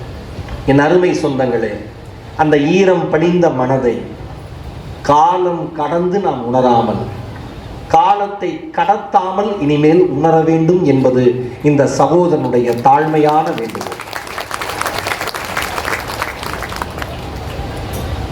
தயவு செஞ்சு நீங்க அடுத்தவங்க மேல அன்பா இருந்தாலே அவங்கள மதிக்கிறீங்கன்னு தான் அர்த்தம். கலீல் ஜிப்ரான் சொன்னார், அன்பை நீங்கள் யாரும் வழிநடத்த வேண்டாம், அன்பை நீங்கள் யாரும் வழிநடத்த வேண்டாம், நீங்கள் தகுதி உடையவராக இருந்தால் அன்பு உங்களை வழிநடத்தும் என்று சொன்னார் கலீல் ஜிப்ரான். அடுத்தவங்க மேல இருக்கிற அன்பு மாதிரி மிகப்பெரிய மரியாதை இந்த உலகத்துல எதுவுமே கிடையாது. நம்ம தெருவில் ஒருத்தன் கஷ்டப்பட்டு சம்பாதிச்சு வீடு கட்டிட்டானா அவன் பத்திரிக்கையே வைக்கலைனாலும் நீங்க போய் வாழ்த்து சொல்லிட்டு வாங்க. அவன்லாம் எப்படி கட்டியிருப்பான்னு எனக்கு தெரியும், நல்ல விதமா சம்பாதிச்சிருந்தா இப்படி கட்டியிருக்க முடியாது, நீ இப்படி பேசுறதுல உன்னால கட்டவே முடியாது. அது எப்படிங்க? அடுத்தவன் ஜெயிச்சா அதுக்கு பேர் அதிர்ஷ்டம், தான் ஜெயிச்சா மட்டும் அதுக்கு பேர் உழைப்பா? இந்த மனுஷனுடைய சிந்தனையை பத்தி எனக்கு புரியவே இல்லையே. அடுத்தவன் ஜெயிச்சா அது பேர் அதிர்ஷ்டம். இதே விழுப்புரத்தில் இருக்கேன் 5 வருஷமா, உருண்டு புரள்றேன், 10 பைசா சம்பாதிக்க முடியும். உருண்டு புரண்டா நீ பைத்தியமா? எப்படி 10 பைசா சம்பாதிக்க முடியும்? வேலை செஞ்சாதானே 10 பைசா சம்பாதிக்க முடியும். சில பேர் சொல்லுவான், மாடு மாதிரி உழைக்கிறேன், மனுஷன் மாதிரி உழைடா. நீ ஏன் மாடு மாதிரி உழைக்கிறேன்? நாய் மாதிரி கத்துற காசு கிடைக்கல, நாய் மாதிரி கத்துனா காசு கிடைக்காது, மனுஷன் மாதிரி பேசுனா காசு கிடைக்கும். அடுத்தவன் ஜெயிச்சுட்டானா பொறுக்கிறது இல்லை. இதுல என்னன்னா, உங்களுக்கு தெரிஞ்சவன் ஜெயிச்சு உங்களுக்கு பொறுக்கலைன்னா கூட பரவாயில்ல, எவனே தெரியாது அவன் ஜெயிச்சா இவனுக்கு பொறுக்கல. அன்னைக்கு ஒருத்தன் சொல்றான், நீங்களாம் இப்படி டெவலப் ஆவீங்கன்னு நினைச்சே பார்க்கல. ஏய் யாரா நீங்கிற? உண்மையா சிஸ்டர்? யார் பாட்டி? இல்லை நான் அந்த ஊர், ஆனால் நான் நினச்சி கூட பார்க்கல. சும்மா சாதாரணமாக வந்தீங்க, டக்குன்னு பெரிய ஆகிட்டீங்க. டக்குன்னு அவரோட 15 வருஷம் 20 வருஷம் இன்னும் போராடுறோம். ஜெயிக்கிறதுக்கு போராடுறதை விட ஜெயிச்சப்புறம் போராடுறது மாதிரி ஒரு போராட்டம் வாழ்க்கையில் வேறு எதுவுமே இல்லை. உண்மையா இல்லையா சார்? ஐஏஎஸ் எக்ஸாம் எழுதி கலெக்டர் ஆகிறது ஈஸி, நிறைய பேர் நினச்சிக்கிட்டு இருக்காங்க. அது எவ்வளோ பெரிய கஷ்டம்னு எழுதி பாஸ் ஆக அவங்களுக்கு தெரியும். ஆனால் கலெக்டர் ஆனதுக்கப்புறம் அவங்க படுற கஷ்டம் அவங்களுக்கு மட்டும்தான் தெரியும். எல்லா பதவியில் இருக்கிறவங்களுக்கு இதுதான், கலெக்டரும் கிடையாது. அது சிஎம்ஆ இருக்கலாம், பிஎம்ஆ இருக்கலாம், கலெக்டரா இருக்கலாம், ஐபிஎஸ்ஆ இருக்கலாம், ஐஏயா, எல்லாருக்கும் பொருந்தும். ஒரு இடத்துக்கு வர வரைக்கும் போராட்டம், அதுக்கப்புறம் மிகப்பெரிய போராட்டம். நான் என்ன சொல்றேன், அடுத்தவர்கள் வாழ்க்கையை நீங்கள் வாழாதவரை அவர்கள் வாழ்க்கையை விமர்சிக்க உங்களுக்கு என்ன தகுதி இருக்கிறது என்பது மட்டும்தான் என்னுடைய அடிப்படையான கேள்வி. பேசாதீங்க யார் வாழ்க்கையை பத்தியும். இன்னைக்கு முடிவெடுங்க இந்த புத்தக திருவிழால. இது நாள் வரைக்கும், இன்று புதிதாய் பிறந்தோம், இது நாள் வரைக்கும் எப்படி வேணா இருந்திருக்கலாம், இனிமேல் எப்படி இருக்கணும், யாரையும் மதித்து வாழ் என்பதனுடைய அடிப்படை என்ன? அடுத்தவன் வாழ்க்கையை நாம் மதிப்பது, அடுத்தவன் உழைப்பை மதிப்பது, அடுத்தவன் பணத்தை சுரண்டாமல் இருப்பது, அடுத்தவனை நண்பன் என சொல்லி ஏமாற்றாமல் இருப்பது, அடுத்தவனை நீ என்னோட தாய் வயிற்றில் பிறக்காத உறவுன்னு சொல்லி ஏமாத்தாம இருக்கிறது. எவ்வளவு ஈஸியா ஏமாத்திடுறான் மனுஷன். எதுல தெரியுமாமா? நான்லாம், நீங்க எல்லாருமே எதுல தெரியுமா டக்குன்னு ஏமாந்துருவோம்? ஏங்க இவர் என் ஃபேமிலி மாதிரிங்க அப்படின்னு ஒருத்தர் நம்ம பார்த்து சொல்லிட்டான்னு வச்சுங்க, உருகி ஊத்திடும் நமக்கு. நல்ல மனுஷங்க. எவ்வளோ நாளாக தெரியும்? நேற்று தான் உனக்கு தெரியுமே அவன் நல்ல மனுஷன். அதுக்குள்ள ஐயோ அப்படி ஒரு மனுஷனை பார்த்து தெரியும், அவ்வளோ நல்லா இல்லைங்க. 1 மாதம் அதே அவளை பார்க்குறேன், எங்க அந்த நல்ல மனுஷன்? திருட்டு பயங்க அவன்.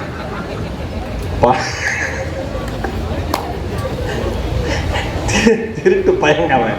ஏங்க ஏங்க ஏமாத்துறதுனே பழகிருக்காங்க. அவனுக்கு சப்போர்ட் பண்ணி நிறைய பேர்கிட்ட கடனை வாங்கி கொடுத்து அந்த காசு எடுத்துட்டு விட இப்போ நான் கட்டிக்கிட்டு இருக்கேங்க, எங்கே போனானே தெரியலைங்க. சொல்கிறோமா இல்லையா? நடக்குதா இல்லையா? எவ்வளோ எளிமையாக ஒரு மனுஷனை ஏமாத்திடுறான். எந்த குற்ற உணர்ச்சி இல்லாமல் 3 வேளை சாப்பிட்றானே, குடும்பத்தோட சிரிக்கிறானே. எப்படி சிரிக்கிறதுக்கான மனசு வரும்? உன்னால் பல பேர் அழுகிற பொழுது உனக்கு சிரிக்கிற மனது இருந்தால் குறித்து வைத்துக் கொள்ளுங்கள், அந்த மனிதர் வாழ்க்கை பலர் நோக எப்படி வாழ முடியும்? அதான் நான் சொன்னேன், யாரையும் மதித்து வாழ்னா சந்தோஷமா அடுத்தவங்களை வாழ்த்துங்க. உங்ககிட்ட என்ன இருக்கோ அதை நினைச்சு சந்தோஷப்படுங்க. இழந்ததை நினைத்து வருந்தாமல் இருப்பதை எந்த மனிதன் கொண்டாடுகிறானோ அந்த மனிதன் வாழ்க்கை சிறப்பு மிகுந்த வாழ்க்கை என்று நம்புங்க. இழந்துட்டீங்களா, விட்டுருங்க, போய் தொலைட்டு. இழக்கணும்னு இருக்கு, இழந்தாச்சு, போயிருச்சுன்னு இருக்கிறதையும் விட்டுறாங்க, சந்தோஷத்தை விட்டுறாங்க. ஒரு குழந்தை பிறக்கிறது நீ எவ்வளவு பெரிய விஷயமா இருக்கு. பிறந்த குழந்தைகிட்ட பேசுறோமா, சிரிக்கிறோமா? அவன் வந்து சொல்றான், அப்பா நான் 70 மார்க் வாங்கிட்டேன்ப்பா, வெரி குட் ராச்சலாம், சூப்பர். எந்த அப்பனாவை சொல்லியிருக்கானா? ஏன் 30 விட்ட? ஏன்னா இவர் கோல்டு மெடல் எல்லாத்துலயும், ஒன்னாவதுல 100க்கு 100 தான் எல்லாத்துலயும். ஃபுல்லா எல்லா சர்டிஃபிகேட்டும் வச்சிருக்காரு லாக்கர்ல. ஃபெயிலு 3 முறை 10th ஃபெயில். இதுல பிள்ளைகிட்ட ஏன் 30 விட்ட? 30 ஏடு 100க்கு 100 வாங்கிட்ட பேசு. இவன் நினைச்சுக்கிறான் சந்தோஷம், இனிமேல் இந்த ஆள்கிட்ட பேசவே வேண்டாம். நிறைவே இல்லையே, நிறைவில் மகிழ்ச்சி. என்கிட்ட எல்லாம் கேட்பாங்க, எப்படி சார் ஹாப்பியாவே இருக்கீங்க? அண்ணா 3 வருஷமா பார்க்குறீங்க, அதே மாதிரி இருக்கு. நான் இன்னும் 10 வருஷம் கழிச்சு பார்த்தாலும் அப்படிதான் இருப்பேன். ஏன் தெரியுமா? எது என்கிட்ட இருக்கோ அதை நான் சந்தோஷமா இருப்பேன். மகிழ்ச்சி எப்போ தெரியுமா வரும்? நிறைவில் மகிழ்ச்சி வரும். அடுத்தவர் உழைப்பை மதிக்கிற பொழுது மகிழ்ச்சி வரும். அடுத்தவர் வெற்றியை உங்கள் வெற்றி போல் கொண்டாடுகிற பொழுது மகிழ்ச்சி வரும். எந்த உறவையும் பணத்தை பார்த்து பழகாமல் அவன் மனதை பார்த்து பழகிற பொழுது மகிழ்ச்சி வரும். ஒரு சிறிய விஷயத்தில் எவன் பெரிய மகிழ்ச்சியை கண்டடைகிறானோ அவன் வாழ்க்கையில் மகிழ்ச்சிக்கு குறைவே இல்லை. எது சிறிய விஷயம்? 10 லட்சம் கிடைச்சாலும் வராத திருப்தி நடந்து போறப்ப 5 ரூபா காயின் கிடைச்சா கிடைக்குதுல்ல, இதுதான் சிறிய விஷயம். கரெக்டா சார்? சிக்னல் நிற்போம் பைக்கில், அக்னி வெயில், ஹெல்மெட்டை போட்டிருக்கோம், உருகி ஊத்துது, ஹெல்மெட்டை கழட்டுனா ஃபைனு, என்ன பண்றது? போட்டிருக்கோம், ஒன்றும் செய்ய முடியல, இதே என்னடா வாழ்க்கை அப்படின்னு கீழே குனிகிறோம், பணாங்குது. அவ்வளோ நேரம் சுத்தரித்த வெயில் இப்ப மகிழ்ச்சியா இருக்கு. ஆகா சபாஷ் அப்படின்னு கீழே குனிஞ்சு கஷ்டப்பட்டு அதை எடுத்து பேக்கெட்டில் போட்டுட்டு ஆஃபீஸ் வந்துடுறான். ஆஃபீஸ் வந்து ஹெல்மெட்டை கழட்டிட்டு பைக்கை நிறுத்திட்டு சைட் ஸ்டாண்டை போட்டுட்டு என்ன எடுத்தோன்னு பார்க்குறான், சோடா முடி.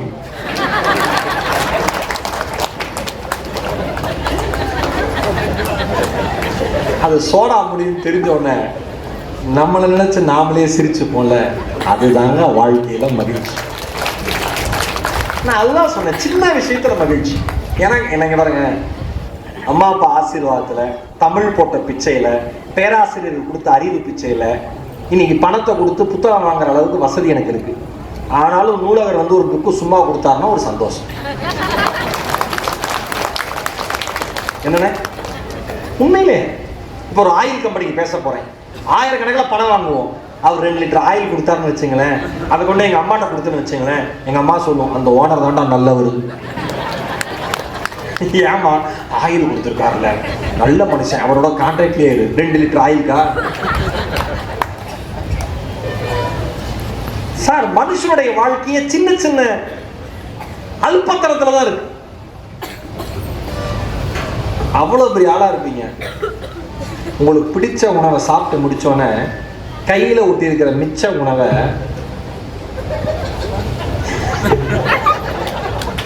அவர் சுத்தி முத்தி பார்த்துட்டு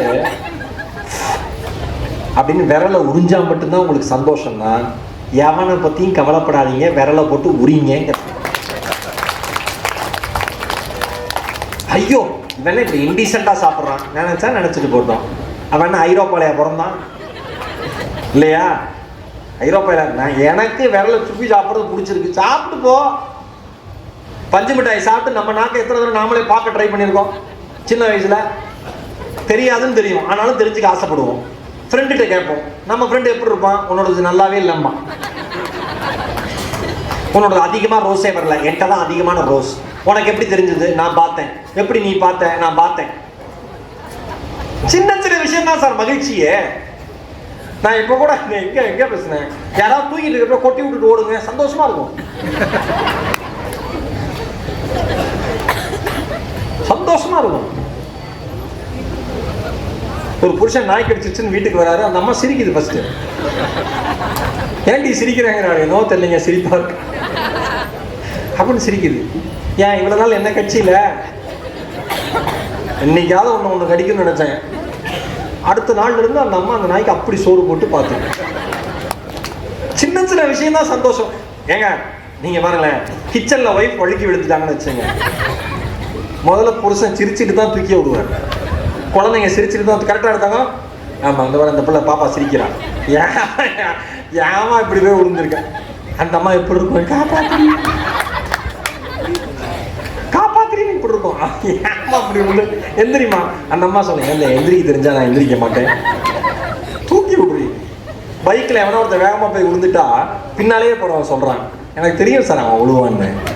ஏண்டா இது உனக்கு ஒரு சந்தோஷமாடா, அவ்வளோ வேகமாக போனால் இவ்வளோதாங்க சந்தோஷம். இப்போ ஃப்ரெண்ட்ஸ் 4 பேர் கோயிலுக்கு போகிறீங்க, செருப்பை கழட்டி விட்டுறீங்க, ஒரு ஃப்ரெண்டோட செருப்பு மட்டும் காணாமல் போயிடுது, மீதி 3 பேருக்கு எவ்வளோ சந்தோஷமா இருக்கும் தெரியுமா? உண்மையா இல்லையா? எல்லாரும் கிண்டல் பண்ணுவோம், அது எப்படி உங்கள் செருப்பு மட்டும் எடுத்துகிட்டு போனா? உடனே அவர் சொல்லுவார், என் செருப்பு தான் நல்ல செருப்பு. ஏங்க நம்ம ஃப்ரெண்ட்ஸ் சர்க்கிளே கேவலமான செருப்பு உங்களோட தான். அது அப்படி ஒரு கலாய்க்கிறது. அப்புறம் 4 பேர் குடும்பத்தோட சாப்பிட போகிறோம், கரெக்டாக ஒருத்தருக்கு மட்டும் அப்பளம் வைக்காமல் போயிட்டானா மீதி 3 பேருக்கு சந்தோஷமாயிடும். பார்த்தீங்களா, உங்களுக்கு அப்பளம் வைக்கல, எப்பயுமே எங்கள் அப்பாவுக்கு அப்பளம் கிடைக்காது, இது ஒரு விஷயமாடா. அந்த பையனுக்கு அவ்வளோ சந்தோஷமா இருக்கும், எங்கள் அப்பனுக்கு அப்பளம் கிடைக்கலங்கிறது. இவ்வளவுதான் வாழ்க்கையே. நான் தான் சொல்றேன், நீங்கள் பெரிய பெரிய விஷயத்தை நோக்கி ஓடி அது கிடைக்காமல் அல்லது கிடைத்தும் மகிழ்ச்சியே இல்லாமல் போவதற்கு சிறிய விஷயங்களை கவனித்து உங்கள் வாழ்க்கையை கொண்டாட்டமாக மாற்ற கற்றுக்கொள்ளுங்கள். என் அருமை விழுப்புரம் சொந்தங்களே, ஆரம்பிச்சு ஒரு 1.5 மணி நேரம் ஆச்சுன்னு நினைக்கிறேன். இன்னும் ஒரு 1/2 மணி நேரம் 1 மணி நேரம் பேசினா கூட நீங்க யாரும் போகிற மாதிரி ஐடியா இல்லை. ஏன்னா அவ்வளோ அழகாக பேசுறீங்க. மரியாதைக்குரிய விழுப்புரம் மாவட்ட நிர்வாகத்திற்கு, ஆட்சித்தலைவருக்கும், தமிழ்நாடு அரசுக்கும், பபாசிக்கும் அடுத்த முறை, ஏன்னா 3 முறை நான் தனி பேச்சாளராகவே வந்து பேசியாச்சு. அடுத்த முறை இங்கே தமிழ் பேச்சு எங்கள் மூச்சில் பேசின பசங்களை, இளைஞர்களோட வந்து ஒரு அருமையான பட்டிமன்றம் நாங்கள் பண்ணணும். ஏன்னா இவ்வளோ ரசிக்கிற சொந்தங்களை ஒரு 1 மணி நேரம் 1.25 மணி நேரம் மட்டும் ரசிக்க வச்சுட்டு போனால் எனக்கு மனசு ஆகாது. நல்லா, ஏன்னா இப்படியே ஒரு அப்ளிகேஷன் போட்டோன்னு வச்சுங்களேன், இது ஒரு அல்ப சந்தோஷம். அடுத்த வருஷமும் ப்ரோக்ராம் கன்ஃபார்ம். நான் சொல்றேன், அல்பத்தனத்திலேயே தான் மனுஷன் வாழ்றான், வேற எதுலையும். ஏங்க நம்மளால நமக்கு சுகர் இருக்கு, நம்ம பொண்டாட்டிக்கு சுகர் இருக்கு, குழந்தைங்க படிச்சு முடிச்சு வேலைக்கு போயிருச்சு, யாராவது ஸ்வீட்ஸ் கொடுத்தா வேண்டான்னு சொல்றீங்களா? இன்னைக்கு ஒரு நாள் சாப்பிடலாம், என்ன 1 கிலோவா? ஆனாலும் ஒரு சந்தோஷம், வாங்கிட்டு வந்து வீட்டிலேயே வச்சு பார்க்கறது. ஐயோ நல்லா இருக்கு மைசூர் பாக்கு. கடைசியில் அது கெட்டு போகிறப்ப எடுத்து பக்கத்து வீட்டுக்காரன் கொடுக்கறது. நான் அப்பயே கொடுக்கணும்னு நினச்சேன், இப்போ ஏன் கொடுக்குறீங்க? இன்றைக்கே எக்ஸ்பைரி டேட் முடியுது, இதுக்கு அடுத்து நான் நீ சாப்பிட்டா நீ எக்ஸ்பைரி ஆகிடுவேன், இருந்தால் இன்றைக்கே சாப்பிட்டேன். அது முதல் நாள் கொடுத்தா என்ன, ஆனால் கடைசி நாள் வச்சுருந்து கொடுத்தா அது ஒரு சந்தோஷம், அது ஒரு அல்பத்தம். கரெக்டாக? புது ஃபோன் ஒருத்தன் வாங்கியிருக்கான் நம்ம ஃப்ரெண்டு, கீழே போட்டு உடச்சிக்கிட்டான். வருத்தமா படுவீங்க? நியாயமா சொல்லுங்க. ரியல் ஸ்டேட்மெண்ட் தான், விசில் தான். உடஞ்சோடனே புது போன் போச்சா, மனசாட்சியே இல்லாம பேசுவான் பாருங்க, அவன் பேர் தான் நண்பன். இவ்வளவுதாங்க சந்தோஷமே வாழ்க்கையில. பெருசா ஓடாதீங்க, சின்னதா ஓடுங்க, சந்தோஷமா இருங்க. இன்னும் இவ்வளவு நல்ல ரசிப்புக்கு மீண்டும் என் தமிழால் இதயம் நிறைந்த வணக்கங்களையும் நன்றிகளையும் சொல்ல நான் கடமைப்பட்டேன். இது எனக்கு மட்டும் இல்லை, யார் வந்தாலும் நீங்க ரசிப்பீங்க, யார் வந்தாலும் கை தட்டுவீங்க, யார் நல்லா பேசினாலும் கேட்பீங்கன்னு தெரியும். இந்த ரசனை விழுப்புரத்திற்கு கிடைத்த மாபெரும் சொத்து. இதை ஒவ்வொரு ஆண்டு